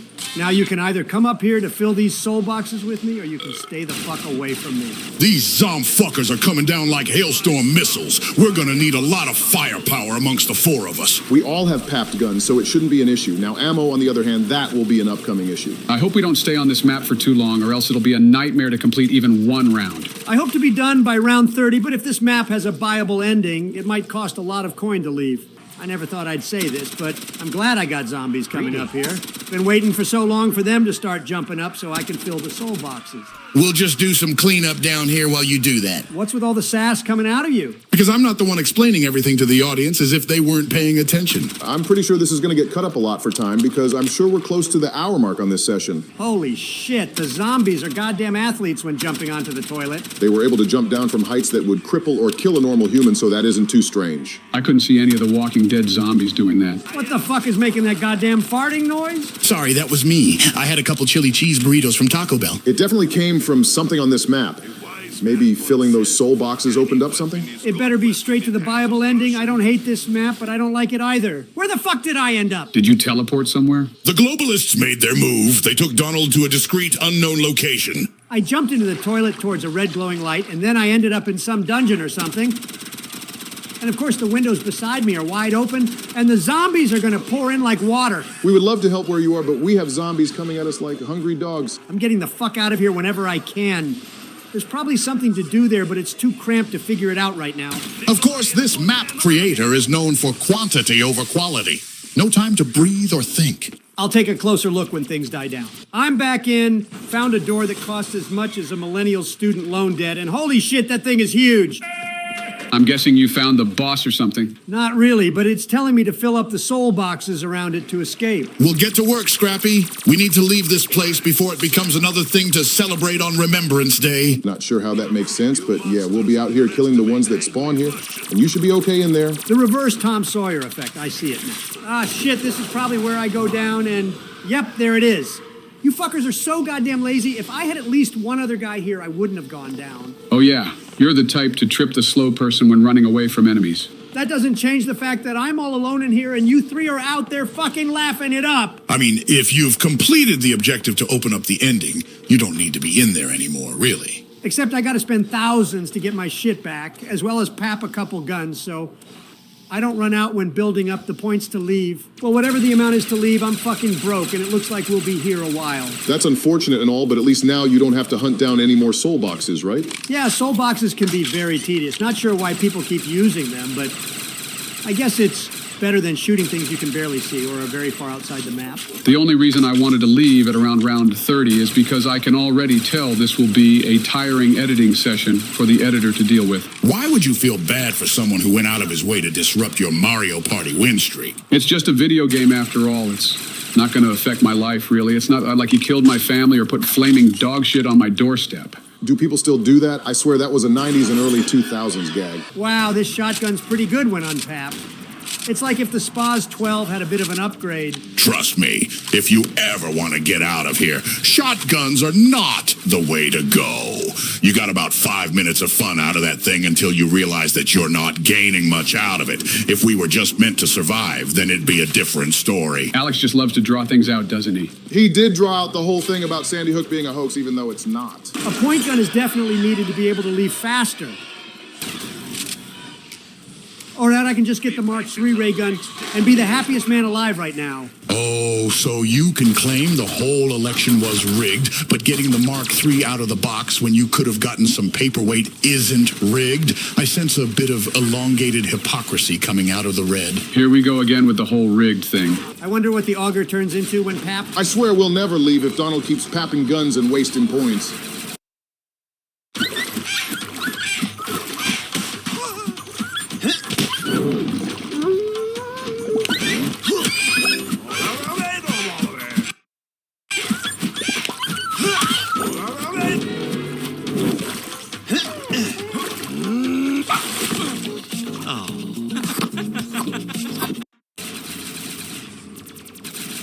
I have dual wielding augers.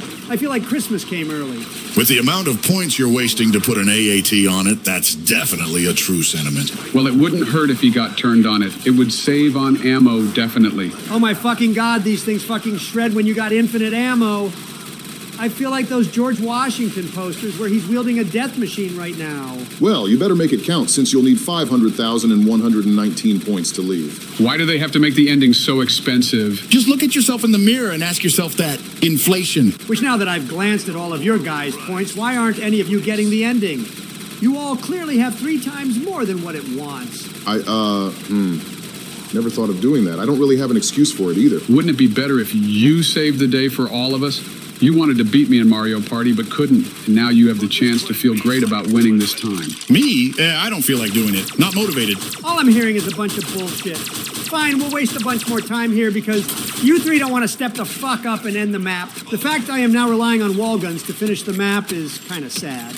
The Mark II carbine is awful, but at least it has bullets. Yeah, the Mark III ray gun is awesome, but the ammo situation kind of made it unreliable for you. I just realized we are on round 38. It felt like we were on 28 5 minutes ago. Time flies when you rain hellfire on your enemies without pause. Please don't try and sound badass with that weird Western accent. At least I tried to sound down to earth. I despise how drops like max ammos are more rare the higher the round you go. I mean, you could always use the gobblegum machine, and wait, this map doesn't have one of those. Well, there goes my idea. Would have recommended raindrops. It's almost a crime not to include one on these maps. Why am I left alone back here? Because you thought you were fucking Rambo or something. I don't fucking know, man. Joe is the last person I'd imagine being as badass as Rambo was. I'm just holding down the trigger since they're spawning in so goddamn fast. From the looks of your points, it's definitely working. That 4,500 points you lose when getting ammo is nothing when they keep on coming. God damn it, I gotta stop with saying sus shit. If I die here, I'm super fucked. We'd be playing till around 50 or longer, and the guns would suck more. I'll give you a pro tip. Don't. Donald's almost got enough points to end the map for us. Again, only because you three don't want to move your asses and do it. Could have been done 10 rounds ago, but you're all fucking stubborn or stingy or just flat out fucking stupid. Well, we never knew how to get to that place without being chased back by the zombies, so that's my excuse for not doing it. Again, I just don't want to do it, and I want to be like Scrooge with my points. Just hold off the zombies while I go do this thing, and if I die whilst in that area, I'm ending the game. I don't give a fuck. Wouldn't blame you. This map has a shitty aesthetic to it. Wow, how not funny that joke was, Joe. After this, I gotta go open my windows to see what the sun looked like again. Just gotta avoid the zombies still spawning in here, and there we go. The map is now ended. By the way, it was 50,019, not 500,000, Obama. Oops, my bad. How do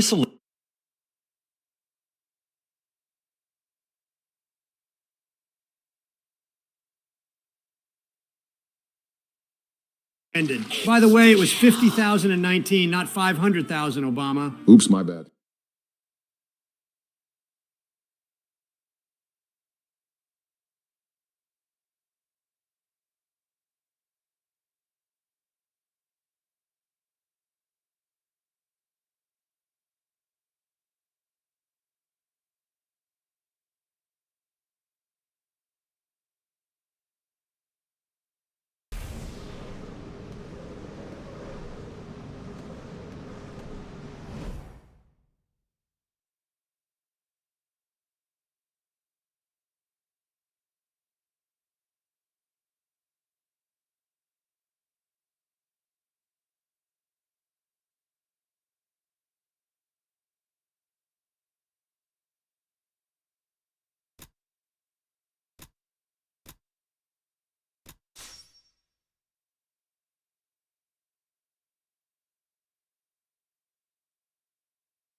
Can you hear me? It's Trunks. I've set a super time machine, as well as a crate of supplies. Here's how to launch. Find the power keys, then place them in the right spots. Crap. Ugh! What the hell? Ugh!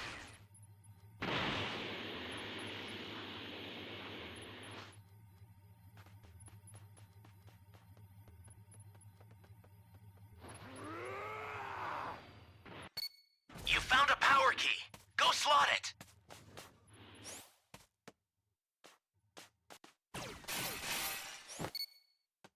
I sent you a super transfer. Use it to hold the enemy back.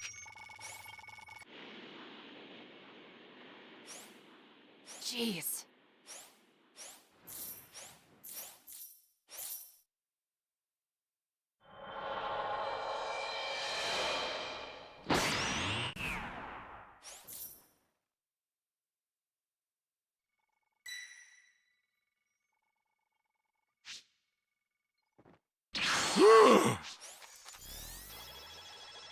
An ally needs your help. We don't know what danger awaits. Think before rushing in.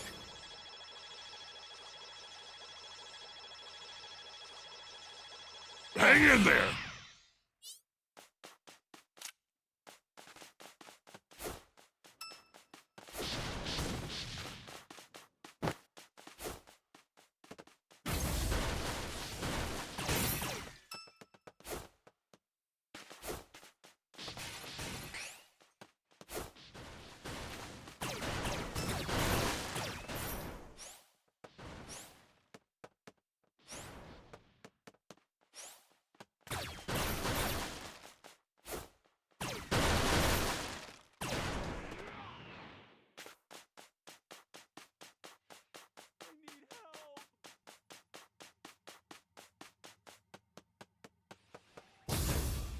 I need help!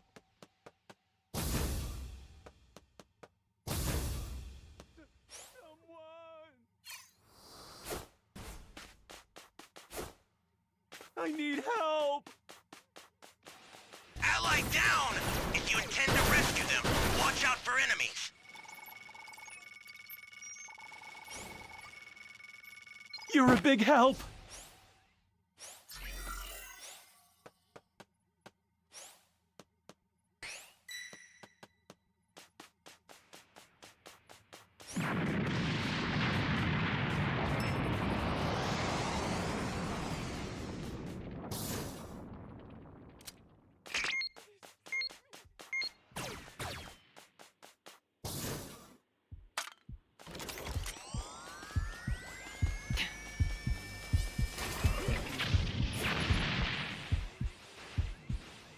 Phew. Crap.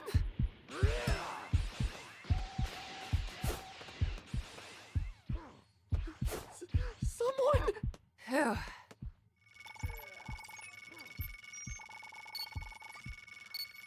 You have my thanks.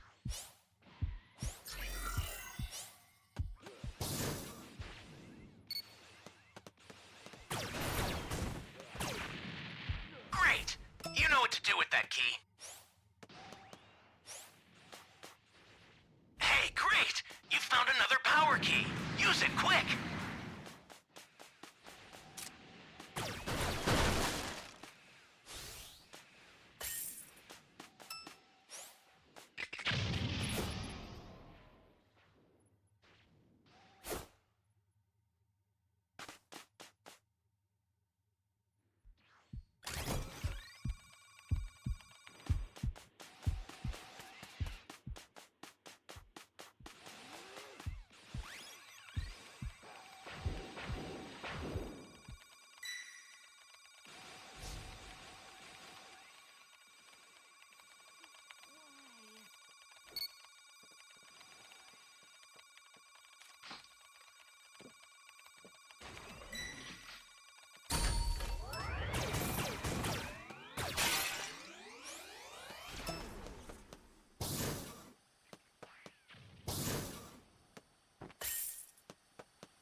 You know what to do with that key.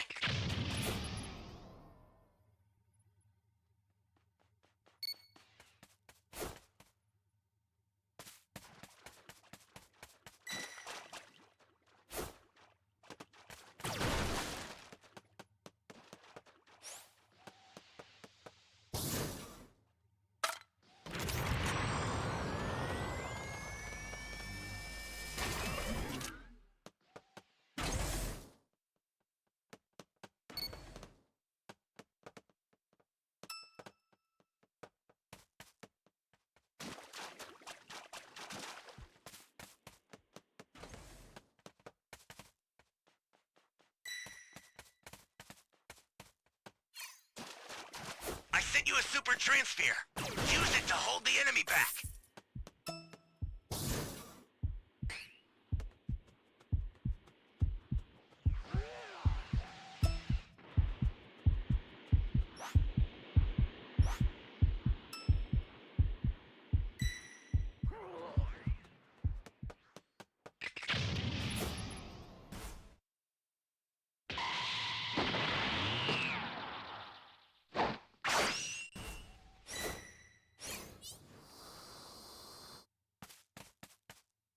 That's a new power key. Place it now.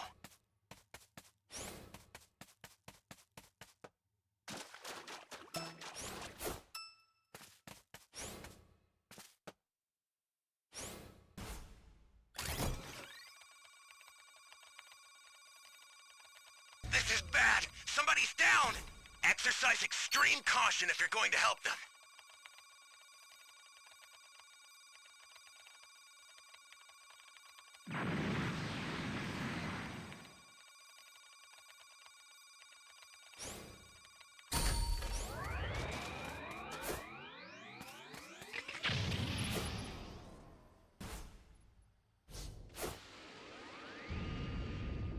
After Emmett!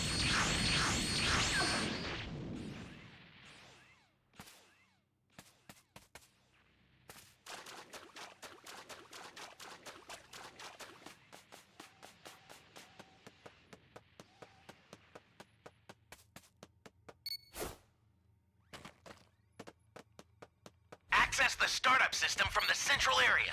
Just a little more to go, then you're done.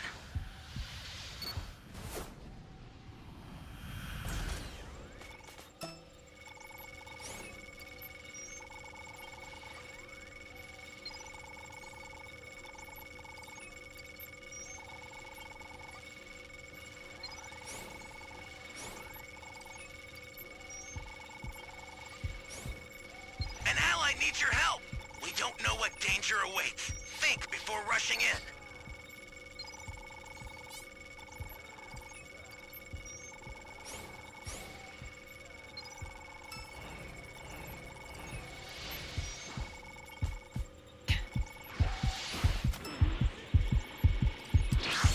Here comes the pace!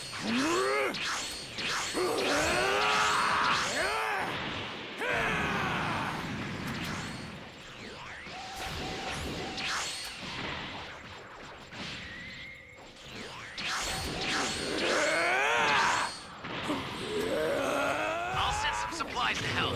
Make good use of them. Crap. Phew. The startup system is under attack.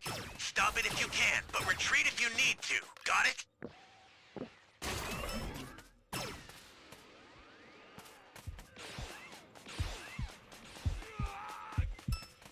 The startup system's under attack.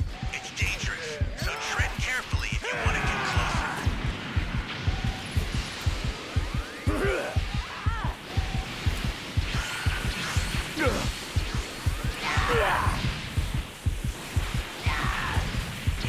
That's a bit much.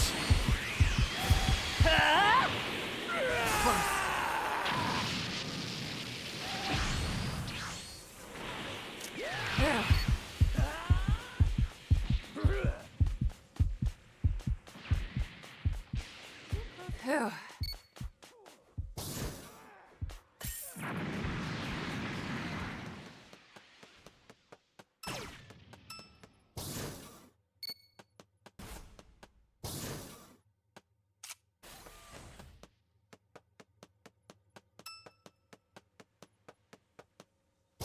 sent a new super transfer.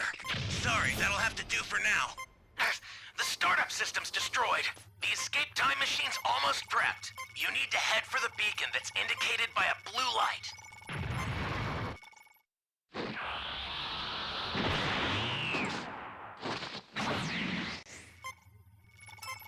Time to bounce!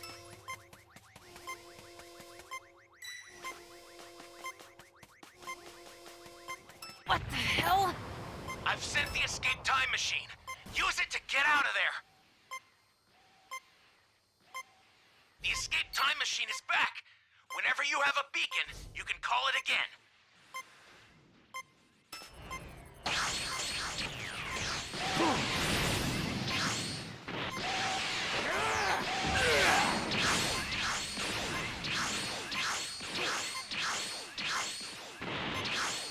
Give me a break.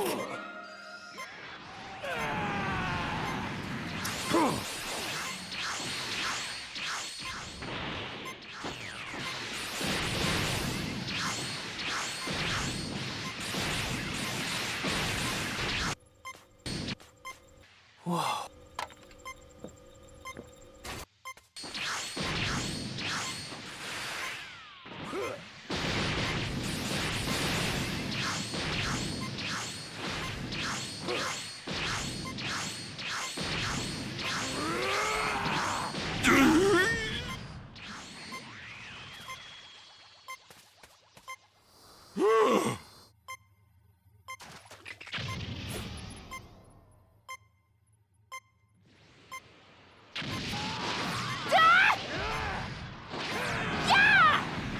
I've sent the escape time machine. Use it to get out of there.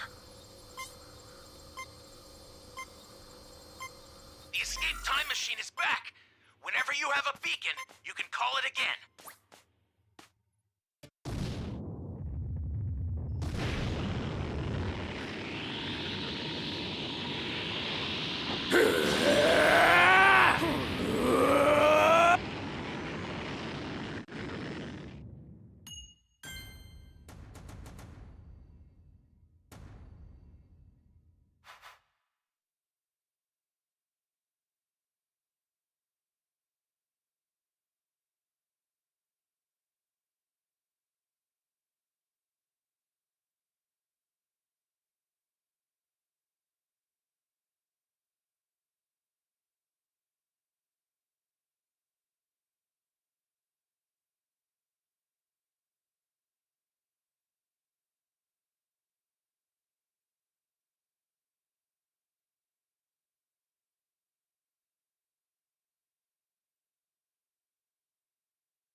How are you?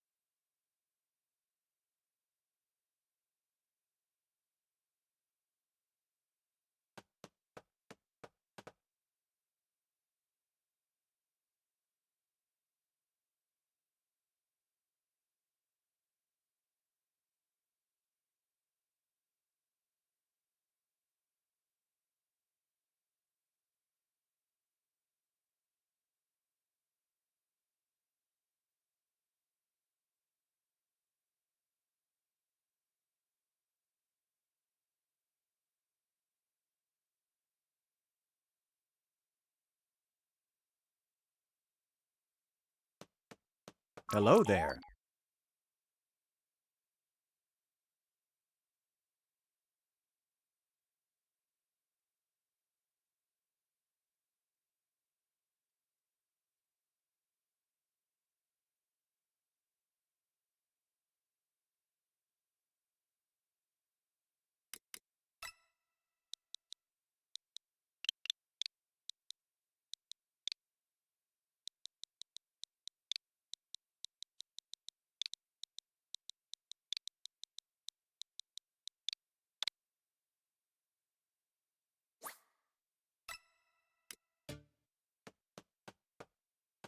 How are you?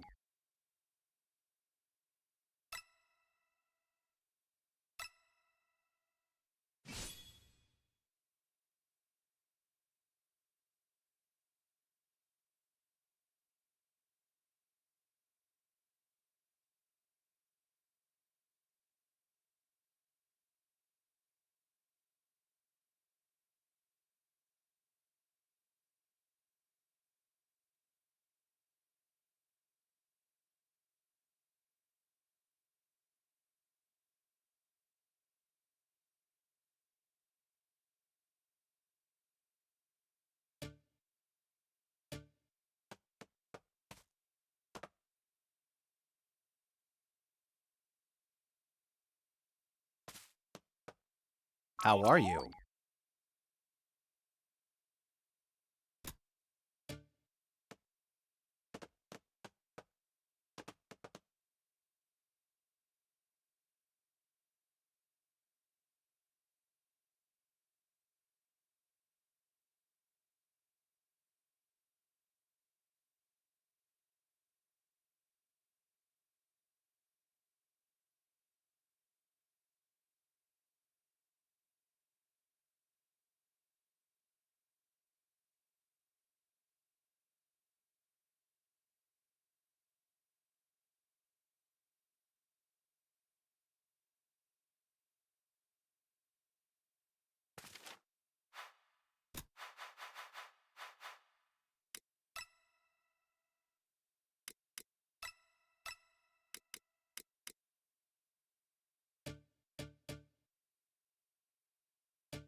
Would you care to take part in a little warm-up?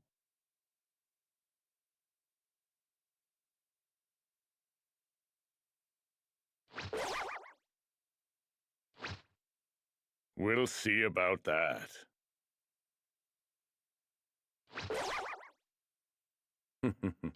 Would you care to take part in a little warm-up?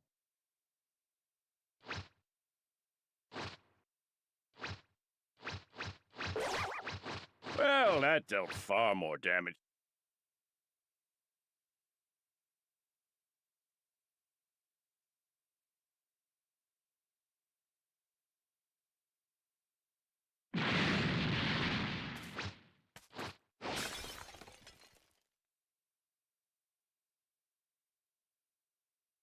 Can you hear me?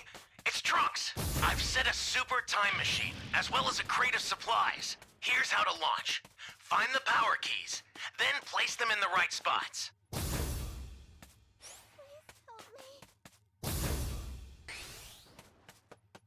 You found a power key. Go slot it.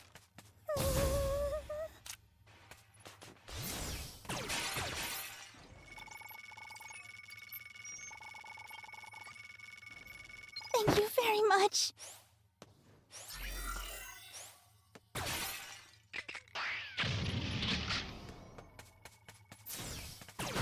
Great!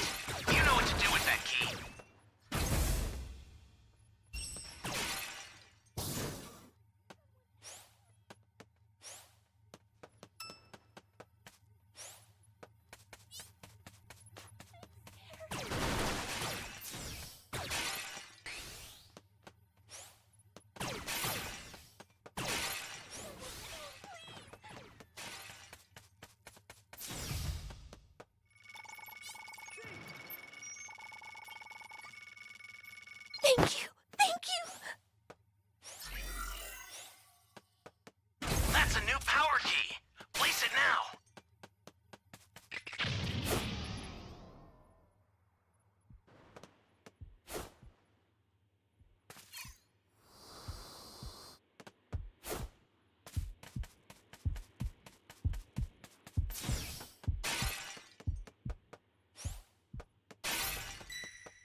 Thank you so much.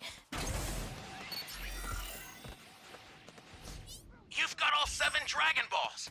Summon Shenron at the altar.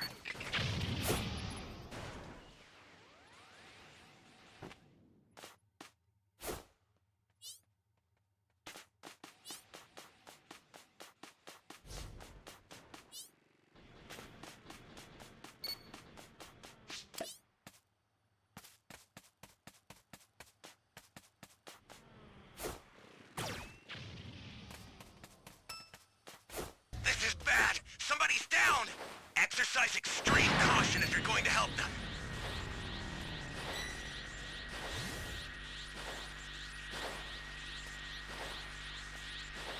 Show your face, Shenron! Now, stage. Consider it done.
Huh? Crap. Ally down! If you intend to rescue them, watch out for enemies.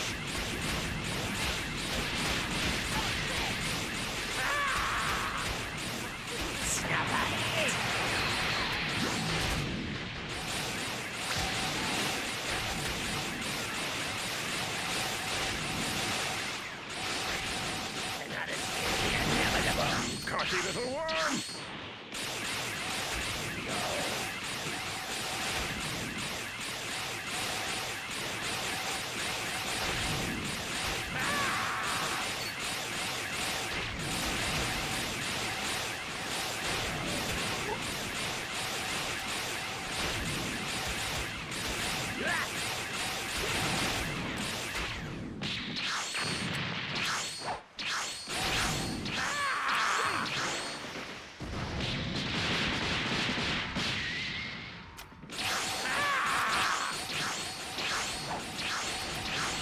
This is bad. Somebody's down. Exercise extreme caution if you're going to help them.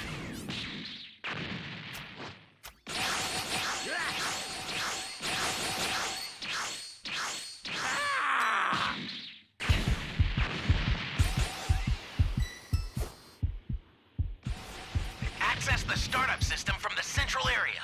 Just a little more to go. Then you're done.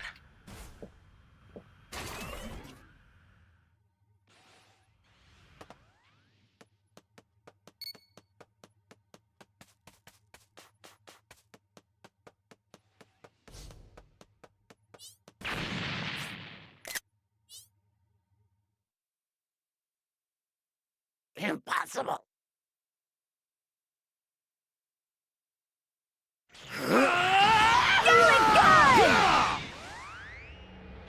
No one does this to me!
Greetings.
Show me your power.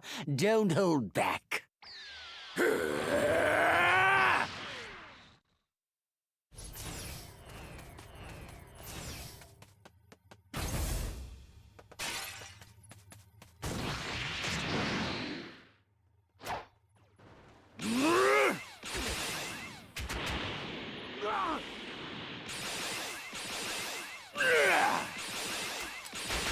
I need help!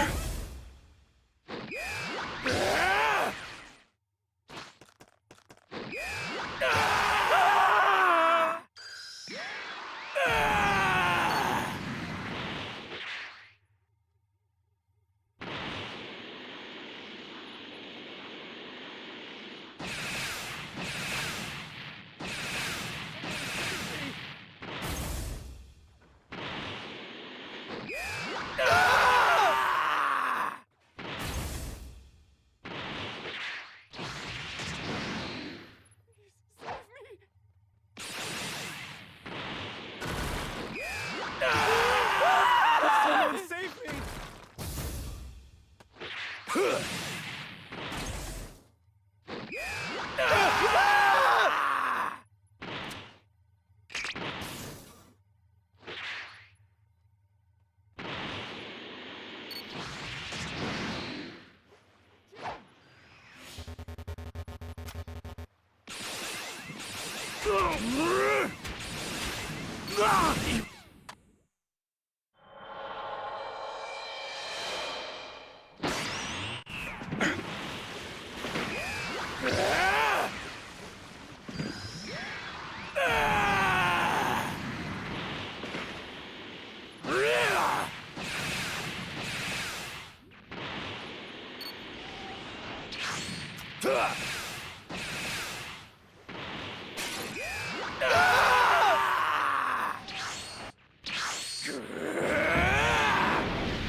Such a tragedy!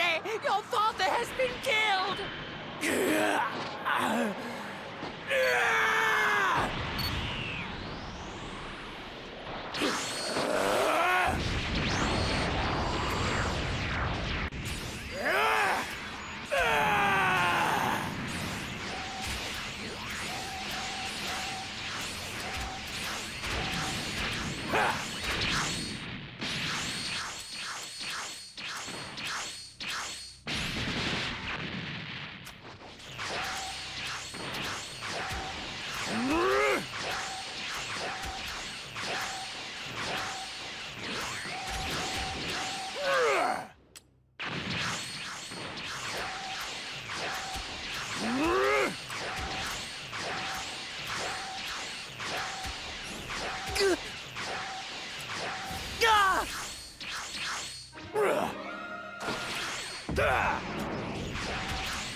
Change!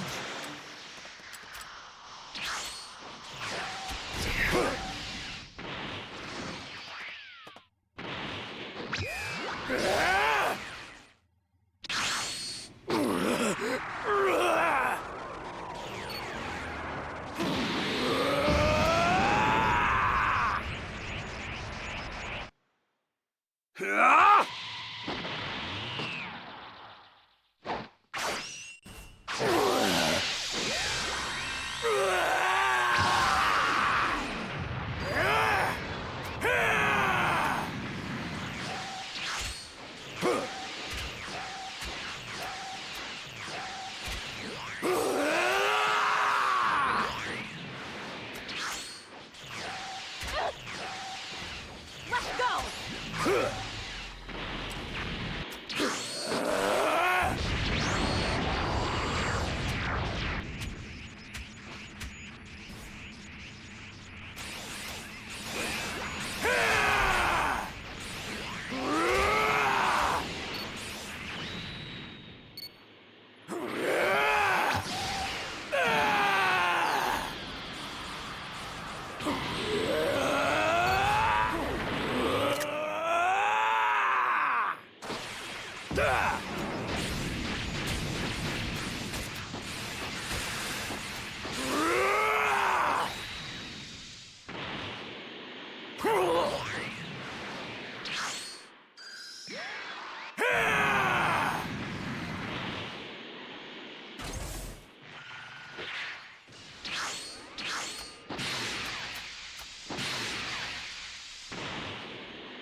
It's on now!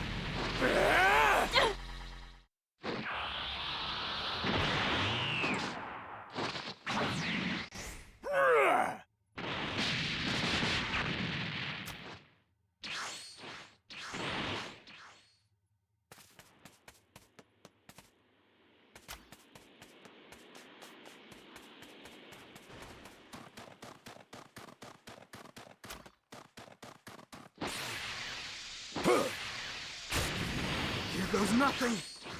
Here comes the pain!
comes a pain!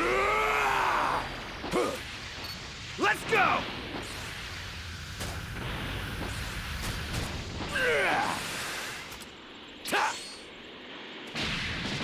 What the hell? You bastard!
Jackass!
How are you?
is time to take the next step on your journey.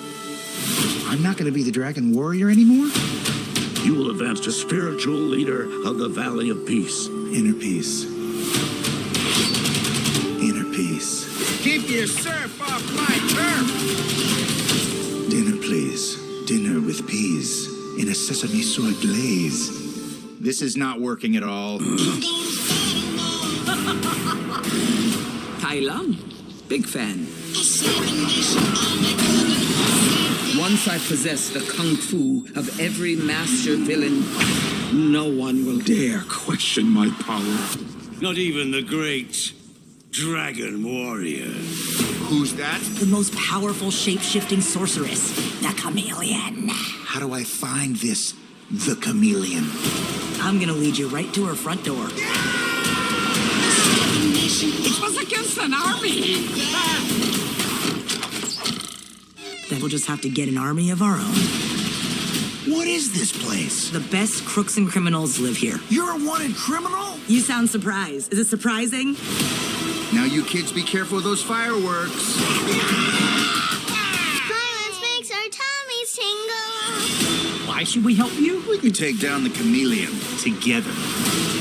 Being the Dragon Warrior, it's who I am. Skittish. What do I know about being a spiritual leader? What is it you're holding? A cookie? You were chosen to become something more than you already are.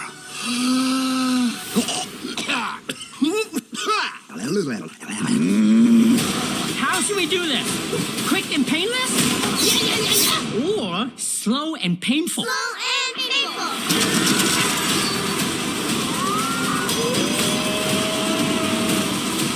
You finally met your match, Chameleon. We're not so different, you and I. Skadoosh. Stand back. I'm gonna kick my butt.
If you wish to save him, feel free to try it any time.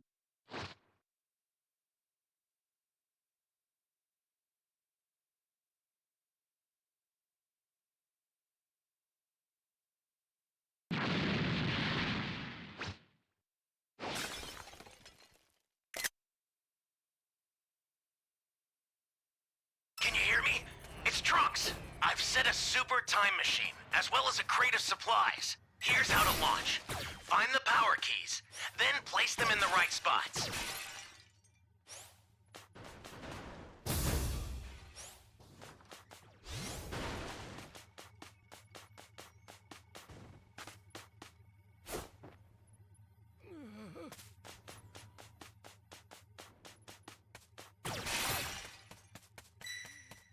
What is this place? I am grateful.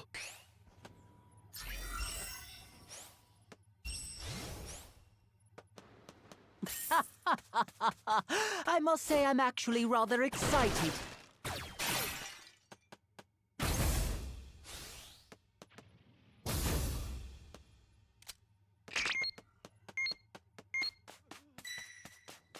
You found a power key.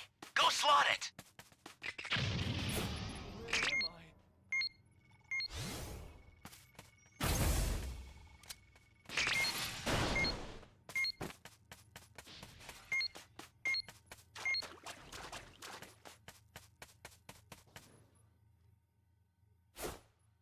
Where is everyone?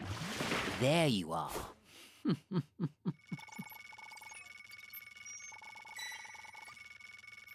You really want to save me?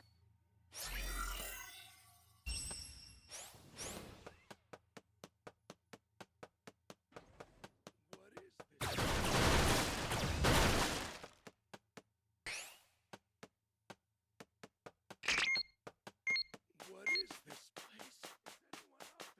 Is anyone out there? Is anyone out there? Is anyone out there? What is this place? Thanks!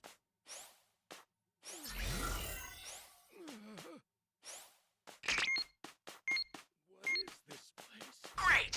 You know what to do with that key. That's a new power key. Place it now.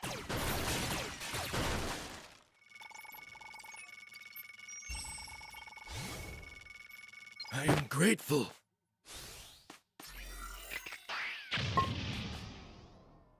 Now then, who shall I send to hell first?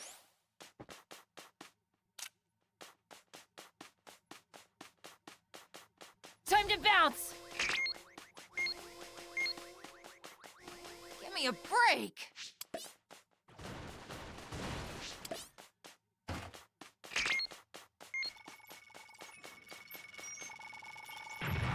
I am grateful.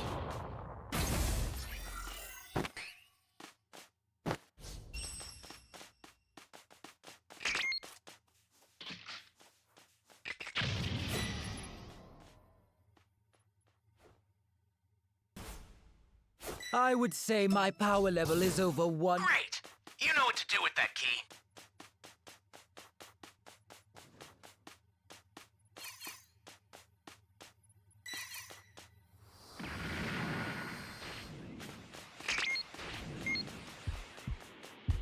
I don't seem to know my own strength. It's rather difficult for me to control this much power.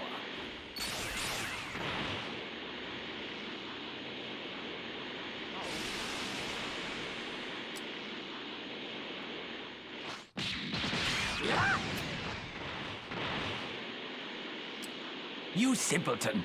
You're clearly unaware that I've undergone a transformation. I must apologize for my attitude before. I've underestimated you. Yeah! Down! You simpleton! You're clear. I'm scared. Ugh!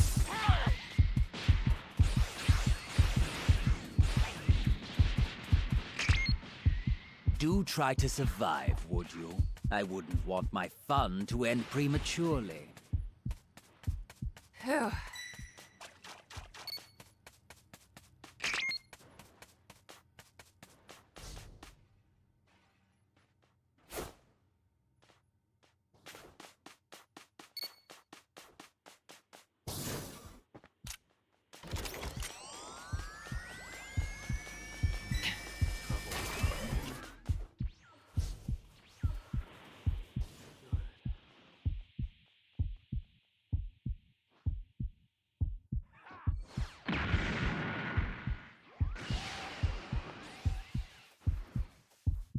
Phew.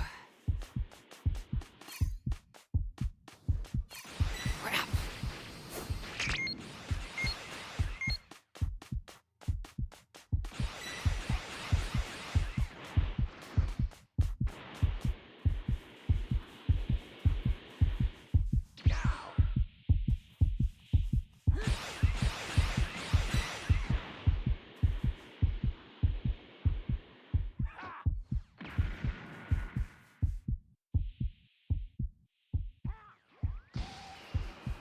Phew. Eradicate them!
Phew.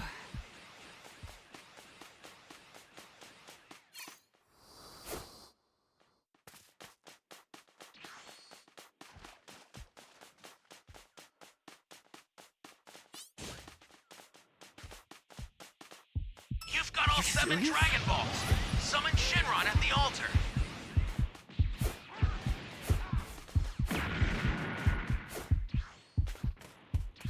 Phew.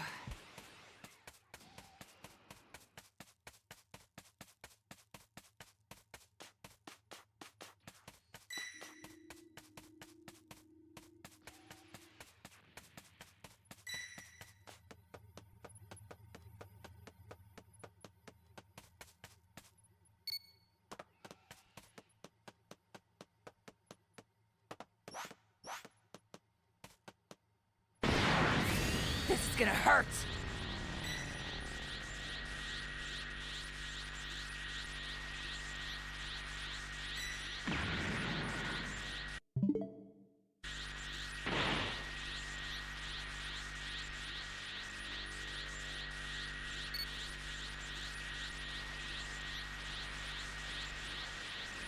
Show your face, Shenron!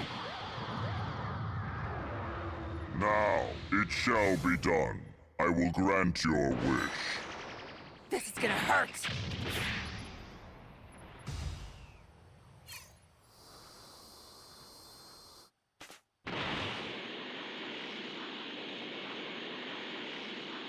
That's a new power key. Place it now.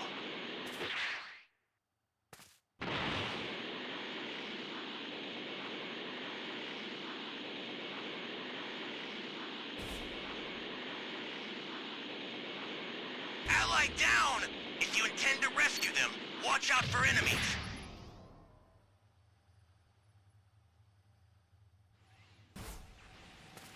This is bad! Somebody's down! Exercise extreme caution if you're going to help them.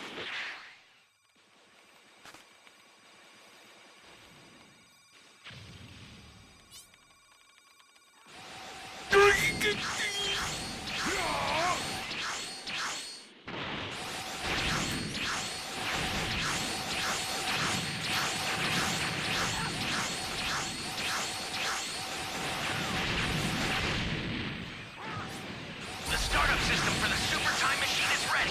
Head there now.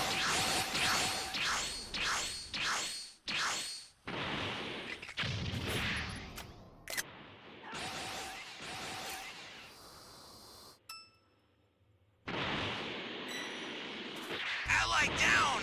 If you intend to rescue them, watch out for enemies. This is bad. Somebody's down. Exercise extreme caution if you're going to help them. Give me a break.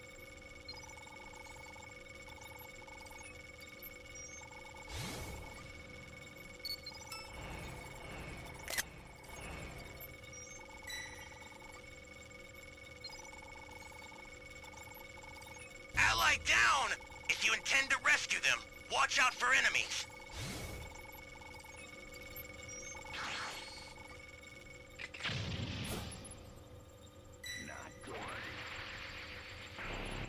Now, let's see, shall we?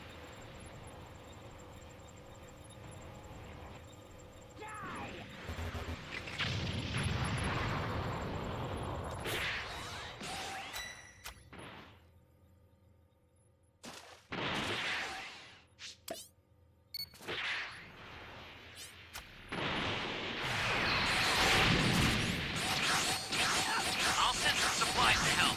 Make good use of them.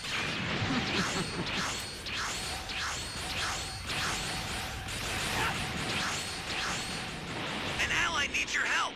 We don't know what danger awaits. Think before rushing in.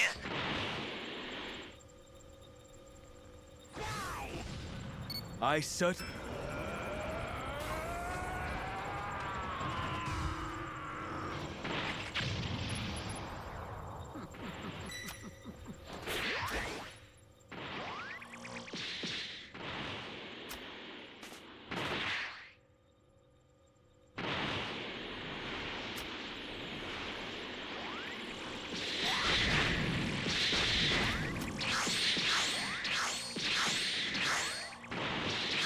Ally down!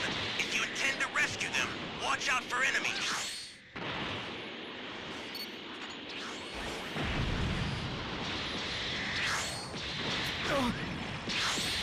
Let's do this! Ah! You maggot!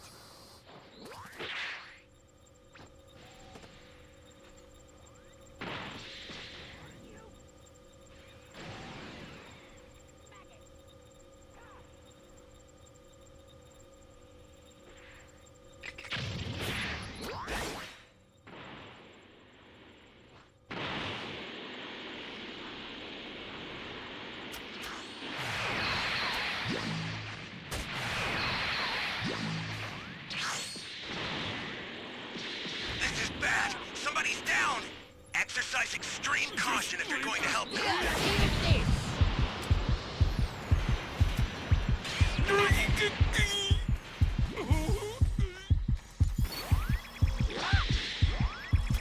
Ally down! If you intend to rescue them, watch out for enemies. This is bad. Somebody's down. Exercise extreme caution if you're going to help them. An ally needs your help. We don't know what danger awaits. Think before rushing in.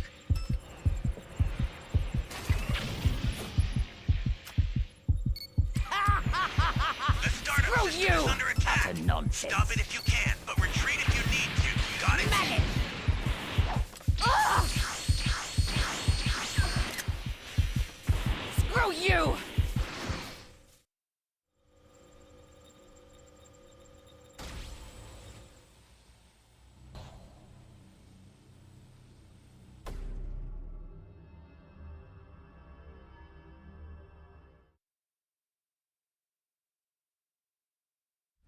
What is this?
to work at the Krusty Krab, frying up patties and blabbity blab. Huh?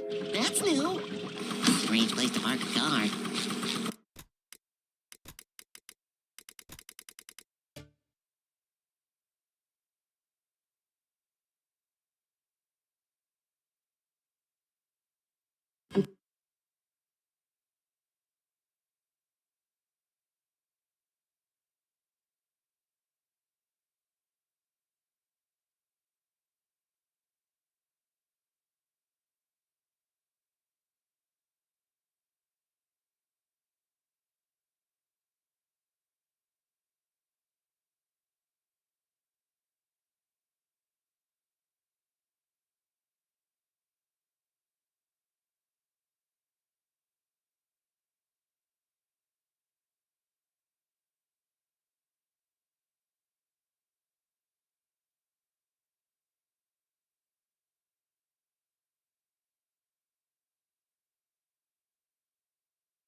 Did you hear that, Barack? Oh, I heard it. Boys, be ready. I'm scared. What's out there? Trump on 3, we'll run. 3. Wait, no, don't leave me. Hello? I'm Joe Biden, the senior citizen. Ah! Don't touch me. Oh, it's just a little squirrel. I'll name you Dahmer. Let's go find my friends, Dahmer. Hello? Trumpy, Daddy Bama, where are you guys? Oh, what's this? It's a map. This must be what they're looking for. Onward, Dahmer. So the map says that the X is right over here. Wait, there's an X, but there are 2 more next to it. Biden, there you are.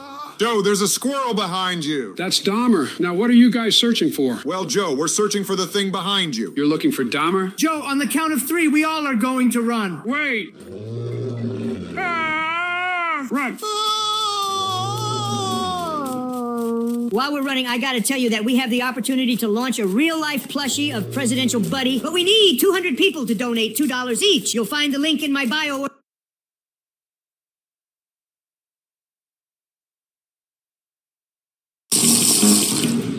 Did Joe seriously just drink that? I didn't even finish my sentence. Do you not want to know what the superpowers are? If it's coming from you, I'm sure they will be 100% worth it. Well, tell us, Mr. Beast, what are those great superpowers that we missed out on by not drinking unicorn pee? Joe can now communicate with chickens.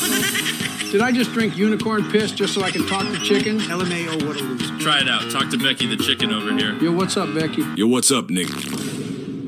Guys. What's wrong? You won't believe what the chicken just said to me. Are you seriously gonna snitch on me, Nick?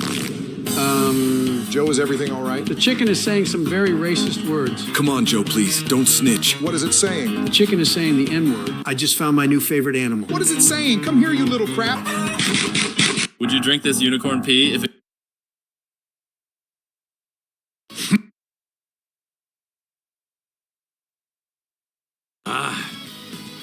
When I'm Super Saiyan 4, even the scorching hot 6,000 degree heat won't hurt me. Hi, Shenron. I'll beat you in 10, no, 5 seconds. 5 seconds? Okay then, I'll count for you. Sin, Shenron. I'll be your opponent. Opponent, you say? More like annoyance. Kakarot! Is that the true power of a Saiyan? Only one way to find out, Vegeta. Let's go! How about it, Kakarot? Now can you fight without holding anything back? You're amazing, Vegeta. Now let's fight. You look like you could take a few hits. I cannot wait to see what you've got in store.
that was you! I should have worn my white pants. You probably get this a lot, but I am a huge fan. Uncanny X-Men, One of these 3, Thor 411, X-Men Unlimited 12. You know, it has always been a dream of mine to see my face reflected in your helmet as you charge at me with murderous intent. I don't mean right now. I'm gonna rip you in half now. That is such a juggernaut thing to say. Oh my God! Oh my God! I can't feel my legs! I can't feel... Oh no, they're right here. Oh, thank God! Oh my!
Hey, hold on a moment. My ex is calling me. Hey, girl, let's get to... Wait, X? What's that about? Yeah, I'm breaking up with you. What? But why? You haven't called me in months. I have been dead! Oh, well, that's not stopping you now, is it? Do not do...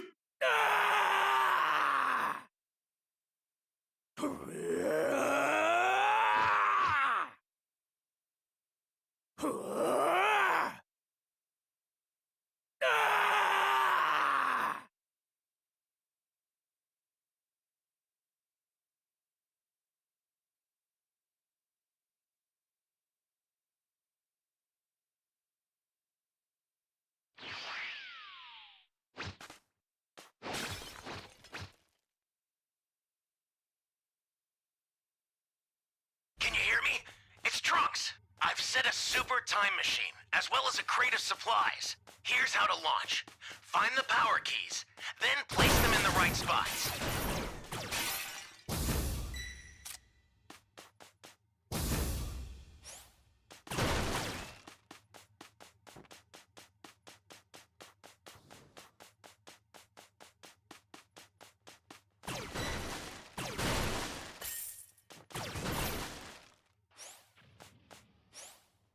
Ally down!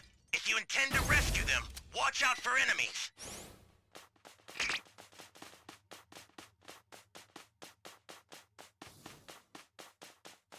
A super transfer is headed your way. Take it now.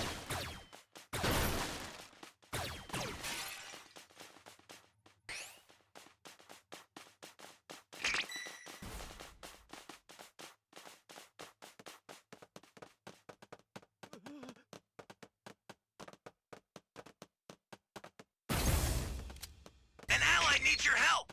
We don't know what danger awaits.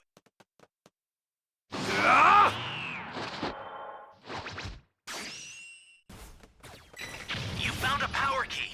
Go slot it. Someone save me!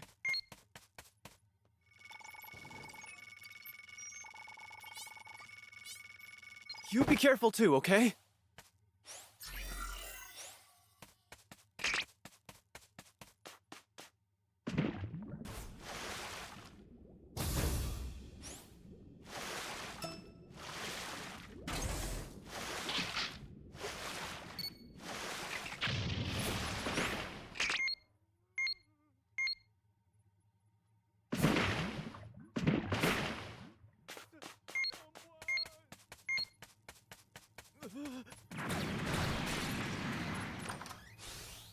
Welcome. Thank you. That's a new power key.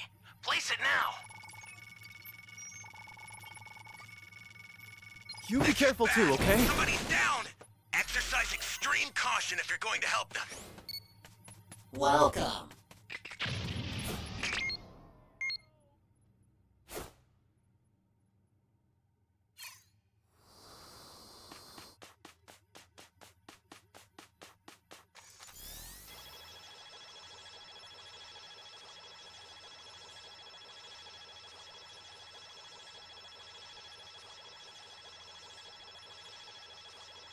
Jeez, I owe you're ya. helpless.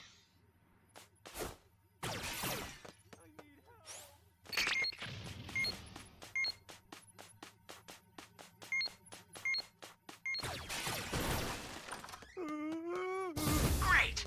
You know what to do with that key.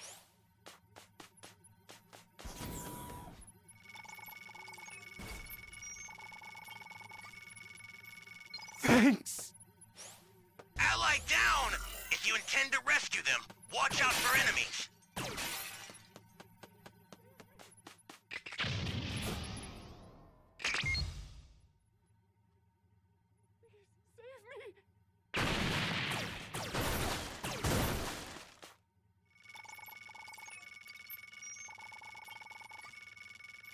You're my savior!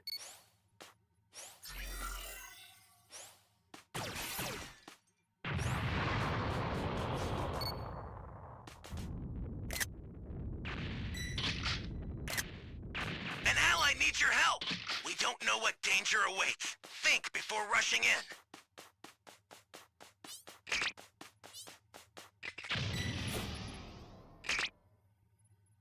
I sent you a super transfer. Use it to hold the enemy back.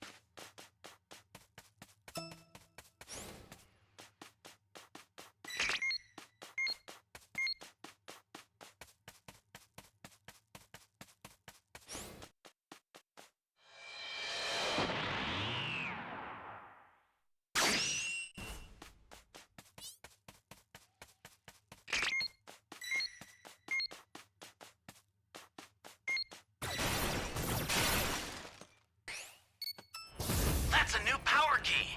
Place it now.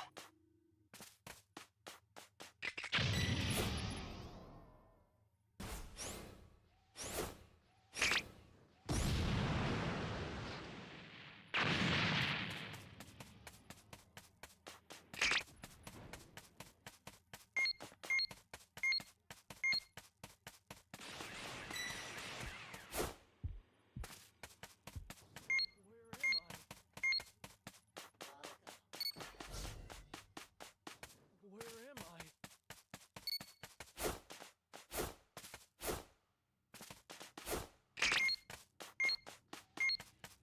This is bad. Somebody's down. Exercise extreme caution if you're going to help them. Great. You know what to do with that key. Someone save me!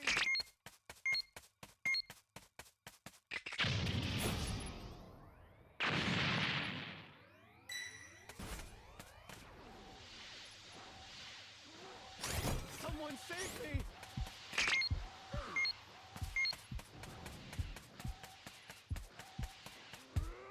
Someone save me!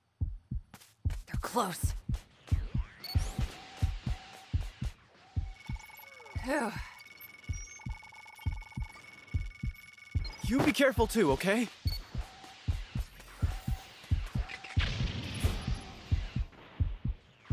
Jeez.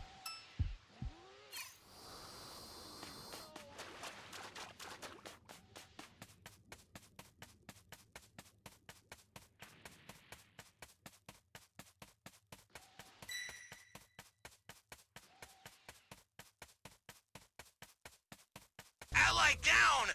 If you intend to rescue them, watch out for enemies.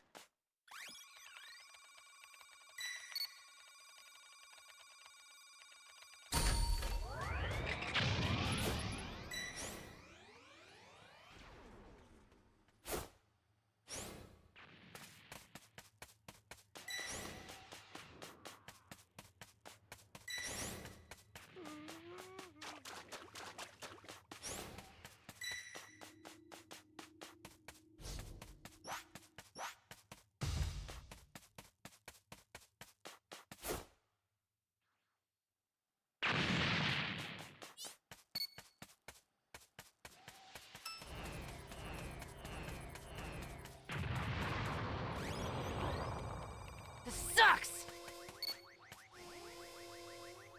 Ugh, what a relief. The startup system for the super time machine is ready. Head there now. A super transfer is headed your way. Take it now.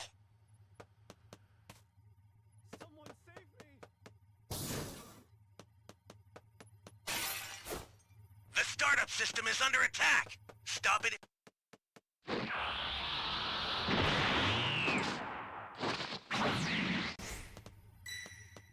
I'll send some supplies to help.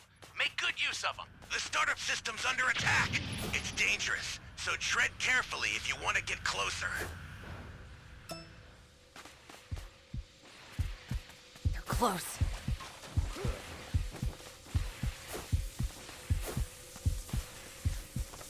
Jeez. An ally needs your help. We don't know what danger awaits. Think before rushing in. They're close.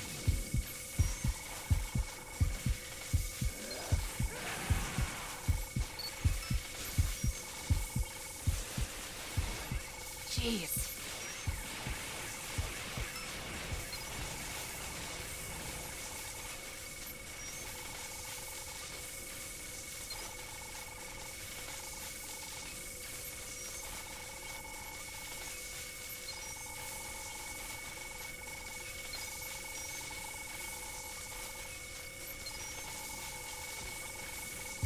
Oh, crap.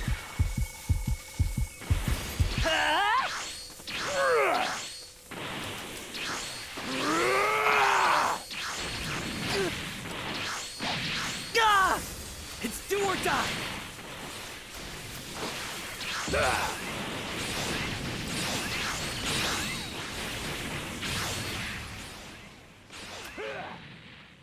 Gallic gun!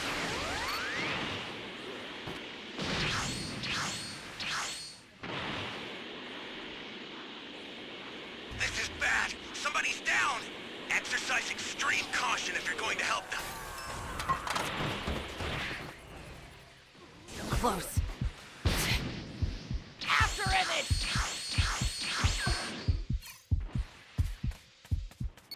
Jeez. Allied down! If you intend to rescue them, watch out for enemies.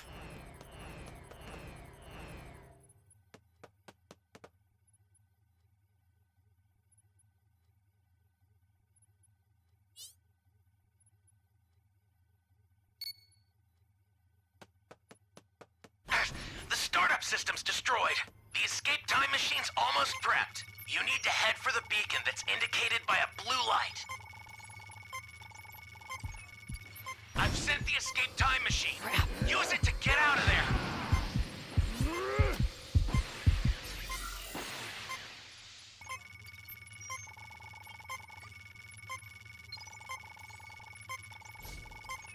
I've sent the escape time machine. Use it to get out of there.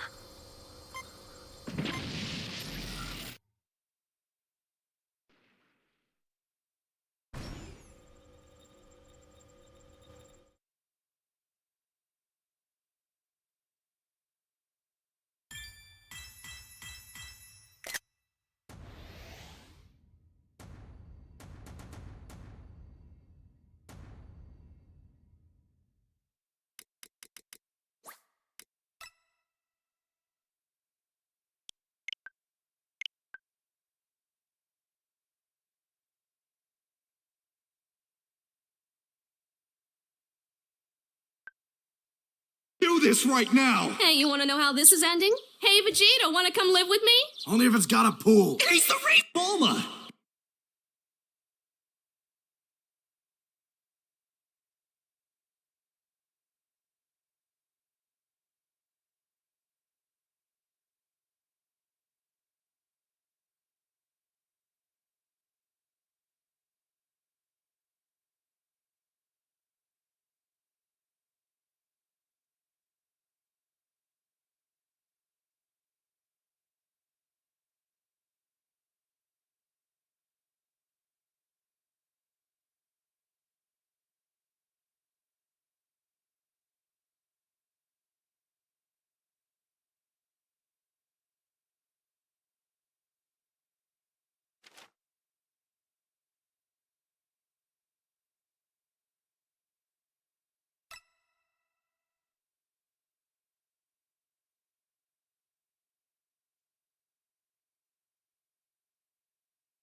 How are you?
Greetings.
It's another clue. What is it? Teeth. Got it. Blue was bitten by a rabid squirrel, and now he's begging for a mercy killing. Hey there, Blue. Bark, bark. I've heard your cry for help. You boys and girls saw the clues, so you know this has nothing to do with rumors that Blue wants to replace me with some spotlight-stealing son of a bitch named Joe.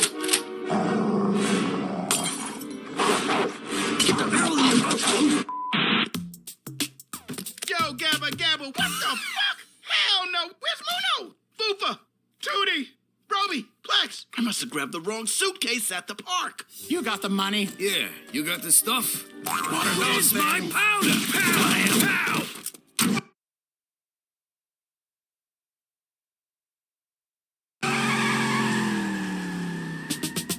What is death? Why do people die? It's one of life's unanswered questions. Ear is here, but his teeth.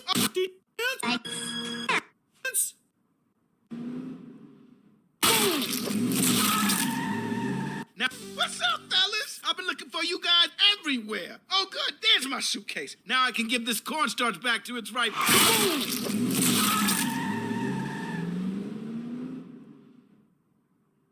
DJ Lance?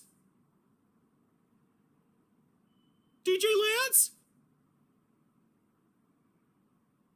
DJ Lance? DJ Lance? DJ Lance? DJ Lance? DJ Lance? Mount! DJ Lance? DJ Lance? My name is Dora the Explorer, and I fear this mountain will be my grave. A snowman? I love snowmen! Is there anything you don't love, Boots? Tell her, man! Tell her hair looks like Javier Bardem in No Country for Old Men! This is your chance, Boots! Don't puss out!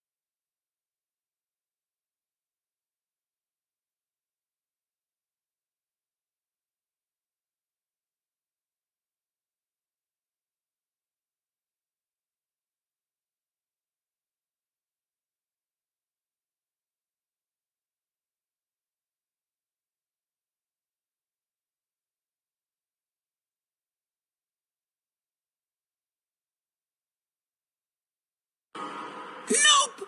You...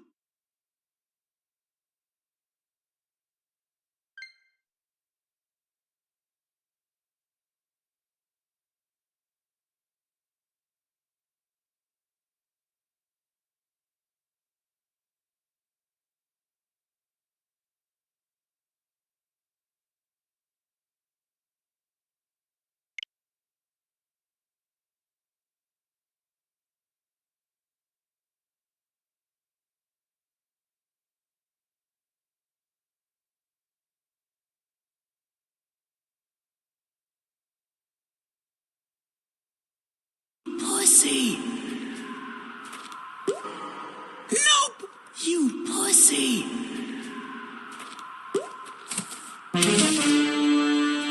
Swiper, no swiping! Swiper, no swiping! Swiper, no swiping! But Dora, I'm dying! I have severe altitude sickness. See this face? Yes? This is my not giving a fuck face. Which way should I go? Right, good choice. Huh? No? I'm pretty sure you said this way. Oh, you didn't? Well, maybe in just this one instance I could ignore your advice. Fine. Here's another choice for you. Guess which finger? I hope you guessed the one that means fuck you. Dora! Boots! Diego! I'm coming too! What was that? Dora! Where is your safety harness? Hey,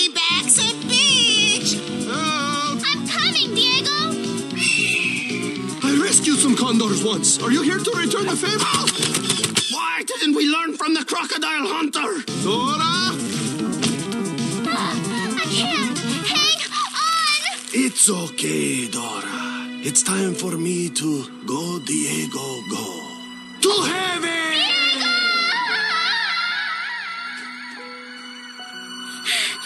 We did it!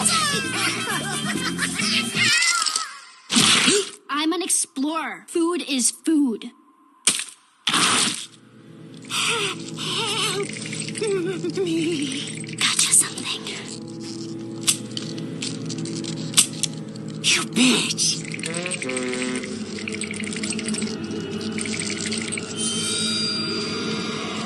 Reaper, no reaping. Reaper, no reaping. Reaper. Whoops. Almost forgot my life preserver. Oh, Jesus.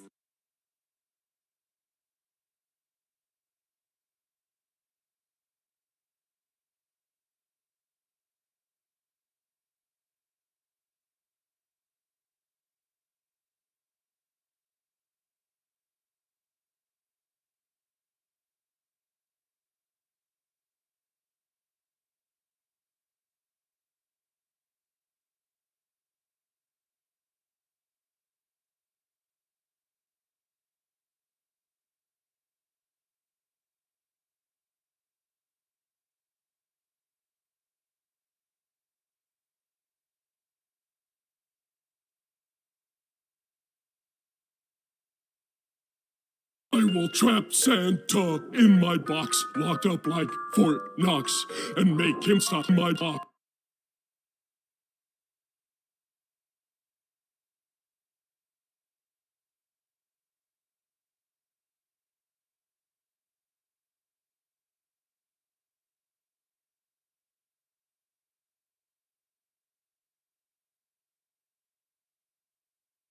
Talking about, hey Joe, stop touching me. Not until you tell us! I don't know what I'm supposed to tell you guys. Your freaking last name, Obama. What is it? You gotta be joking.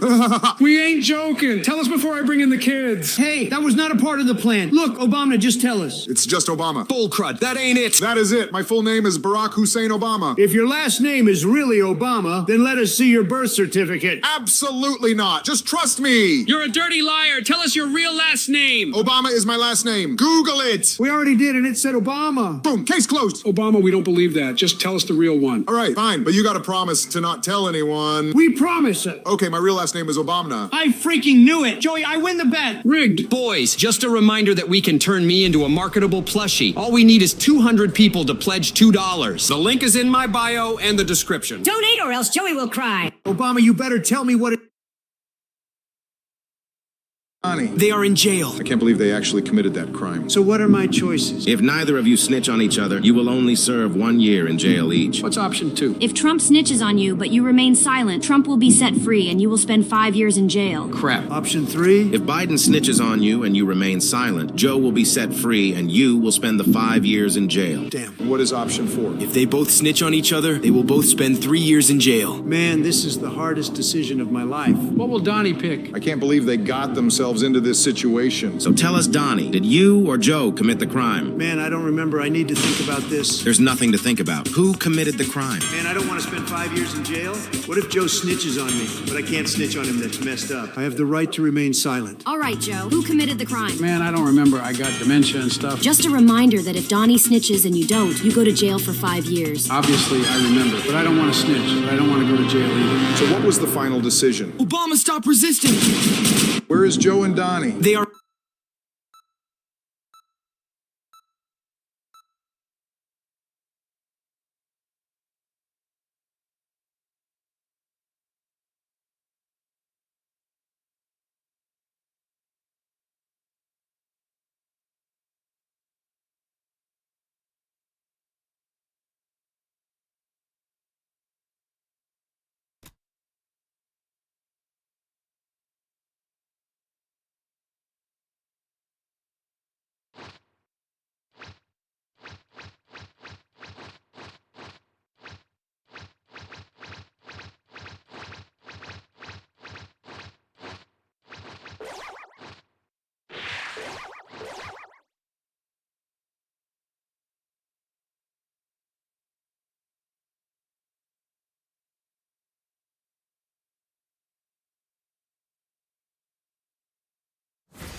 super time machine, as well as a crate of supplies. Here's how to launch. Find the power keys, then place them in the right spots.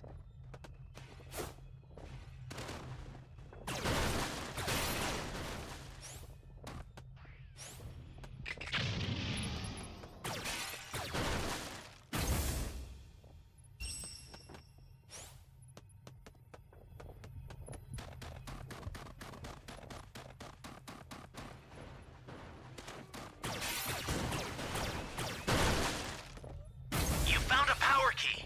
Go slot it.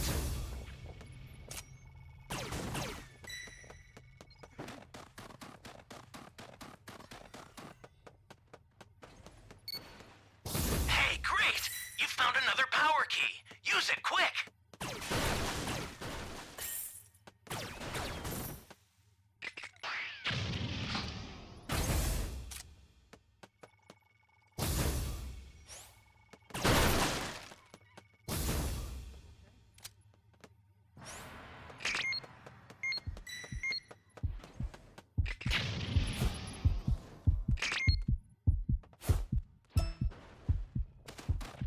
Phew.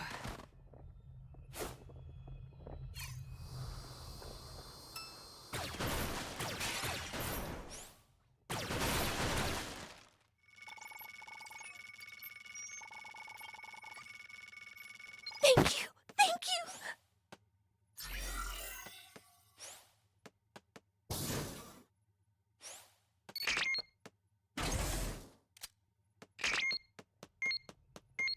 That's a new power key. Place it now.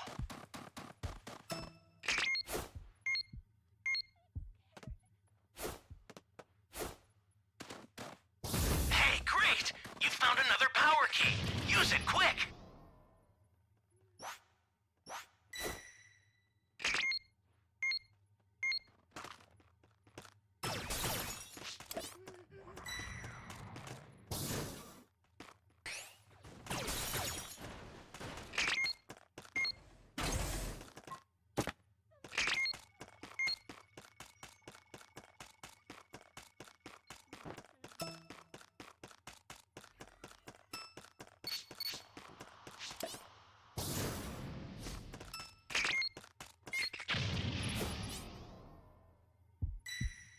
Crap.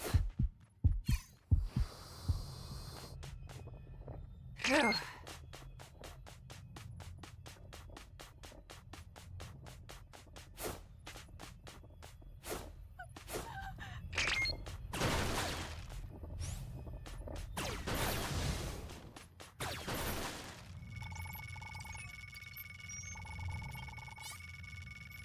Thanks.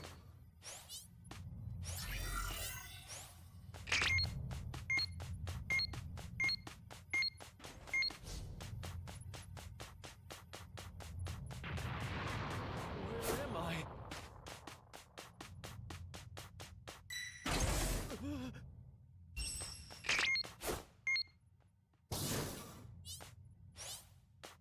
Someone save me!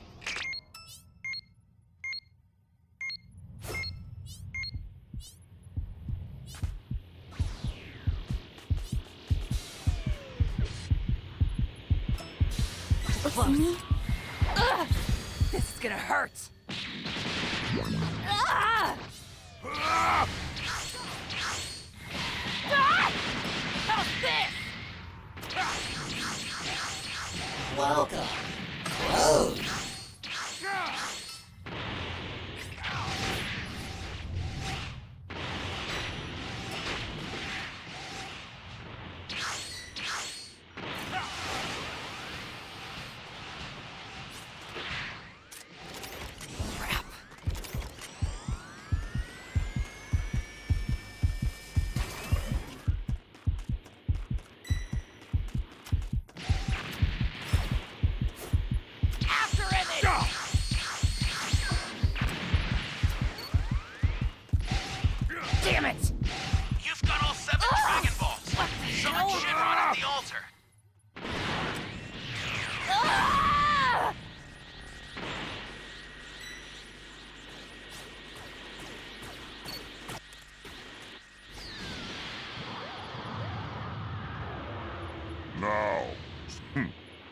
consider it done.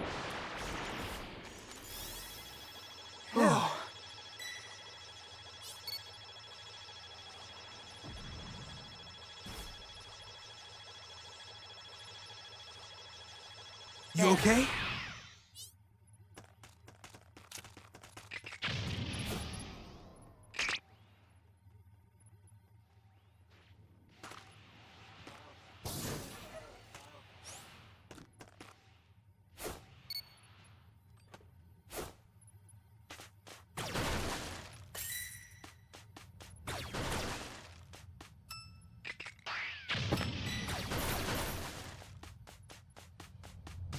That's a new power key. Place it now.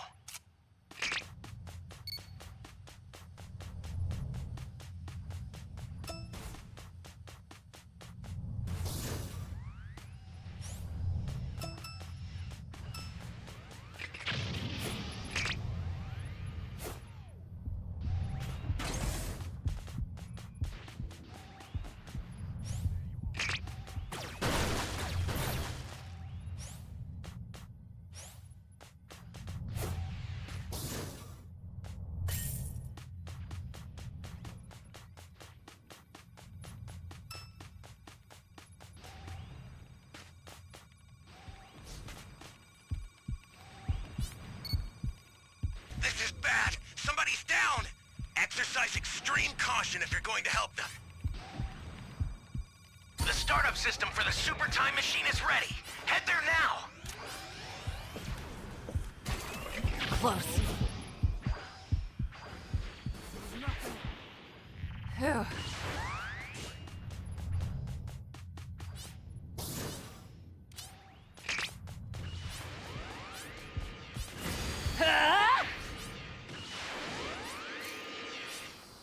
Ah! Impossible!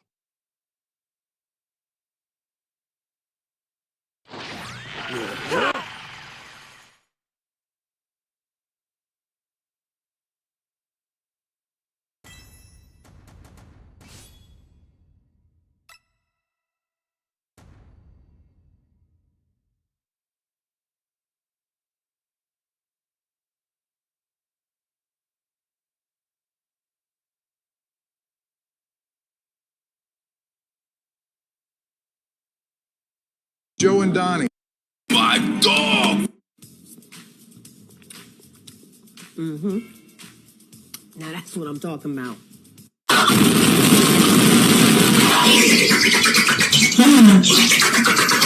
Oh my god, you want to see my new crush?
Greetings. You can literally combo from the move after you use the move, man. I just want to know. Oh my god, look, I got him. Like, he literally can't do nothing right now. He has to just sit and just take this. Like, look at me, man. Reflect on your...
It's your boy Ra here.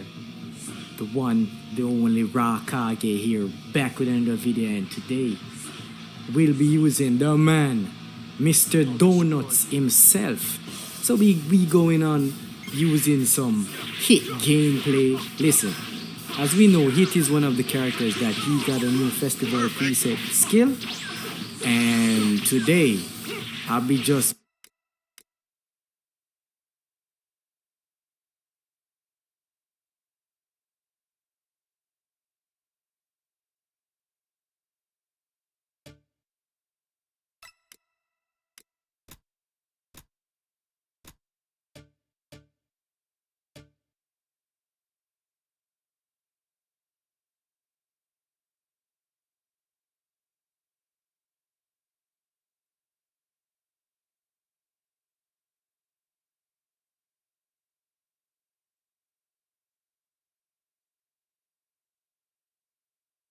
because I heard that this move is actually broken, man.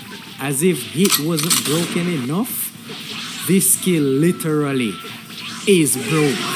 Like, I don't even think it was supposed to be in the game, but basically what it does is it stops the opponent from doing anything. Like, it literally freezes the opponent, man. And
believe me when I say I've seen it and they can't really do anything, man. So I'm gonna try it here.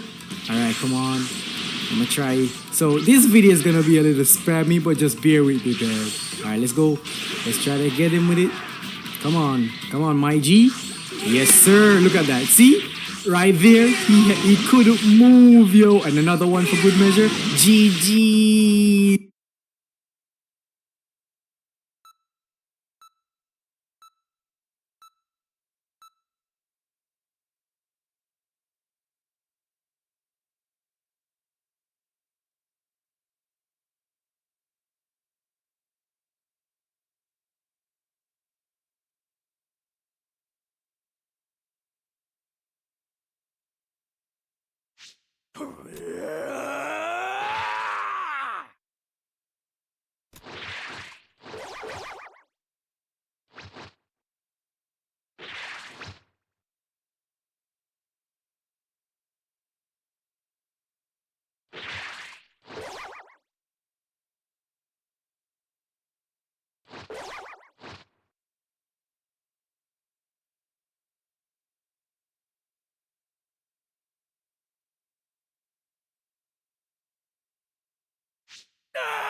Show me your power.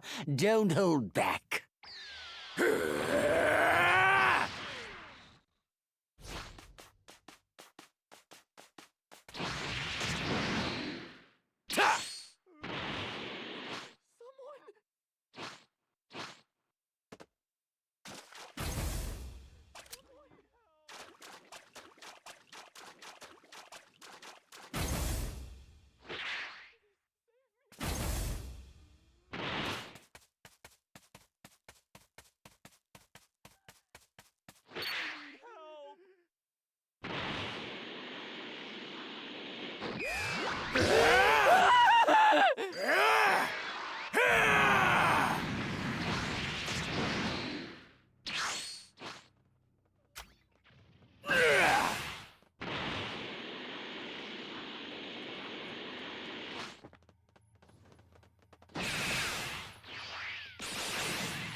Here goes!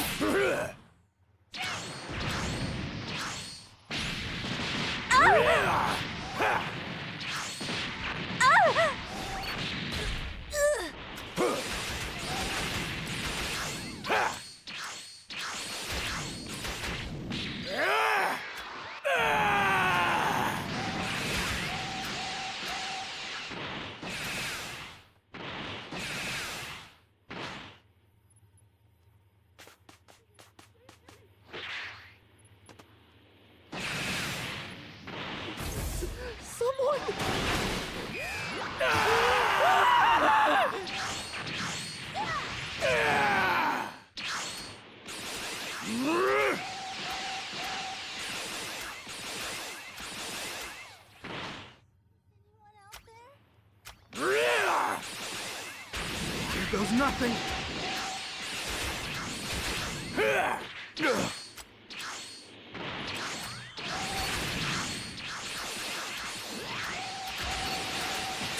Final flash! Jingle! Wait!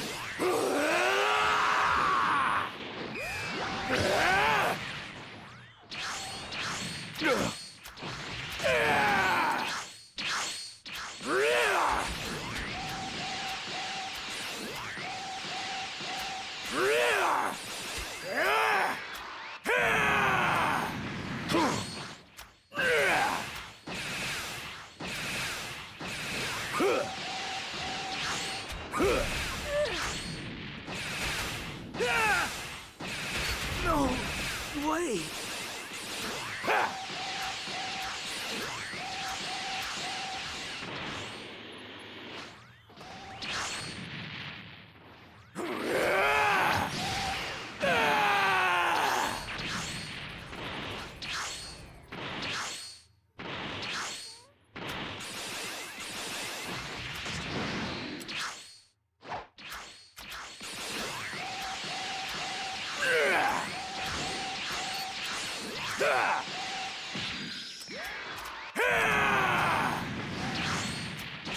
Rowling, look! Such a tragedy! Your father has been killed!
Here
comes the pain!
How are you?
And now for an arena for the tournament. This area should do just fine.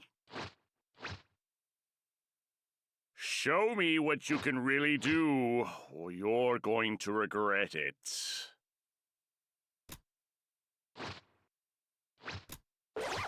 You actually think you have what it takes to beat me now, don't you?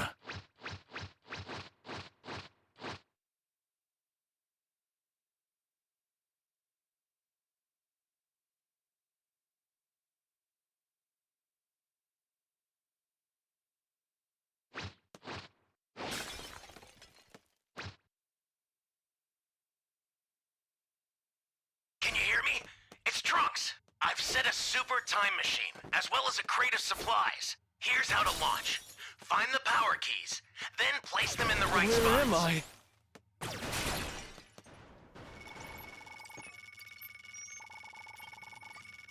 You found a power key. Thanks. Go slot it.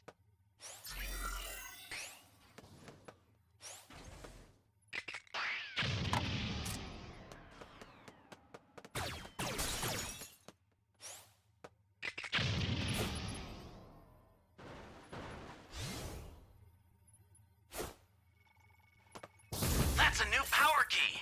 Place it now.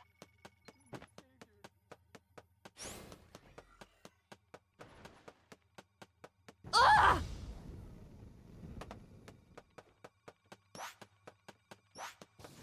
This sucks! Give me a break!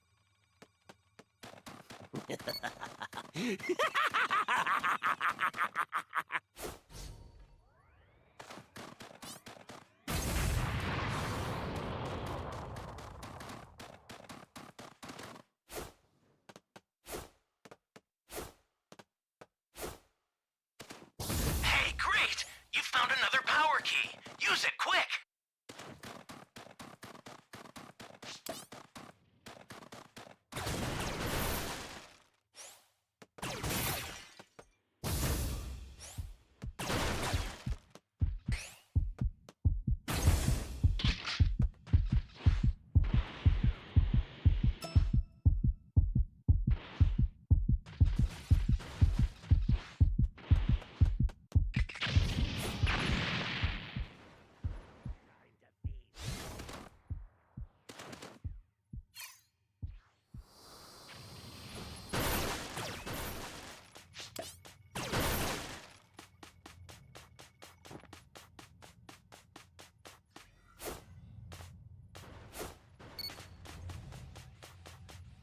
Great!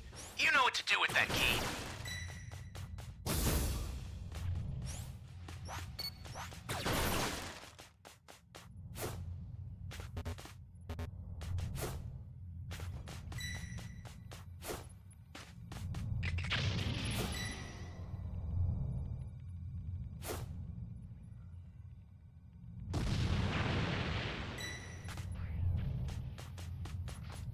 Welcome. Thank you. Close.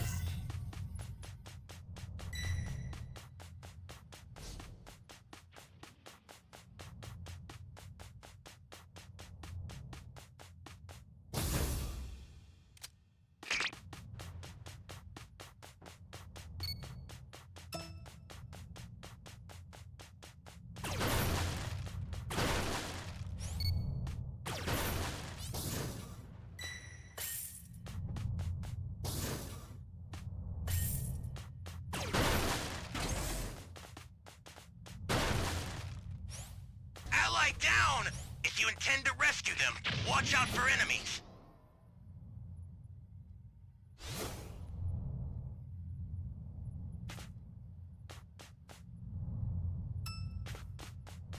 Screw you!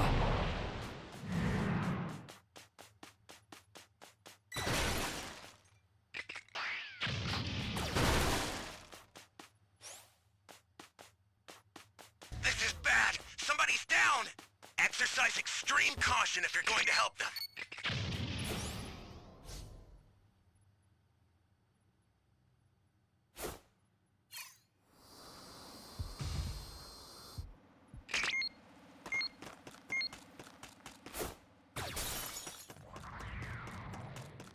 Hey, great! You found another power key. Use it quick! Ally down! If you intend to rescue them, watch out for enemies.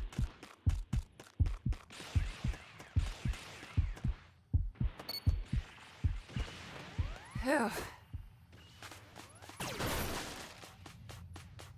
Access the startup system from the central area. Just a little more to go, then you're done. Jeez.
I'll send some supplies to help. Make good use of them. The startup system's under attack. It's dangerous, so tread carefully if you want to get closer. The startup system is under attack. Stop it if you can, but retreat if you need to. After Got it!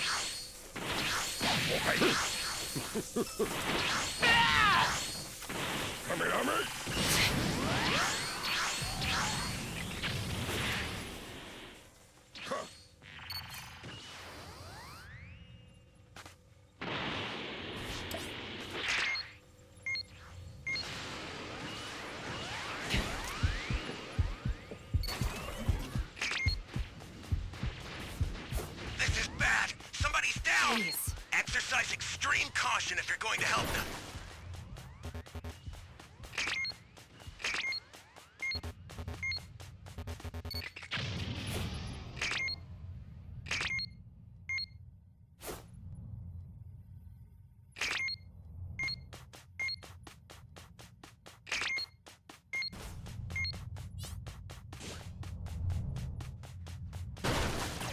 Ally down! If you intend to rescue them, watch out for enemies.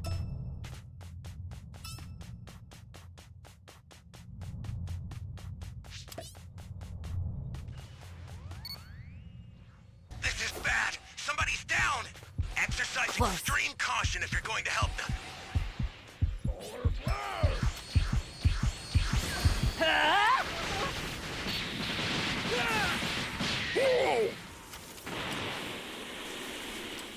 After him!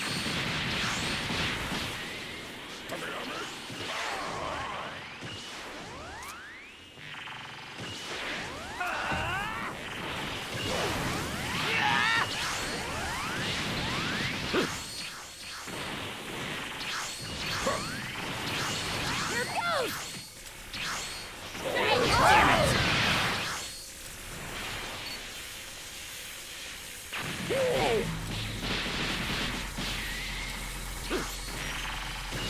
Here goes!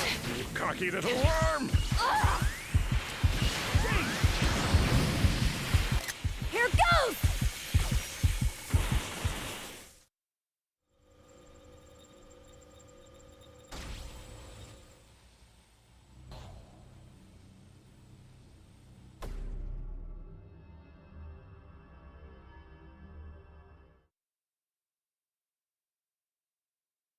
What?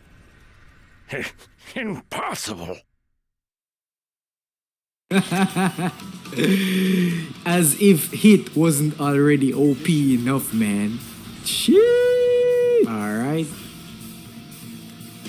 We are going up against a Gamma 2 here. Let's see. And let me just say this. Ooh, did I just back hit there? Nobody tell Yo Cruz, please. Anyways, as you can probably tell by this gameplay that you're gonna see, I hate Hitman. So this is actually one of those characters I really don't. This will be the first time I'm actually playing Hit on a consistent basis, and it's just to make this video, man. So I have zero experience with using Hit, but it should be hard because even somebody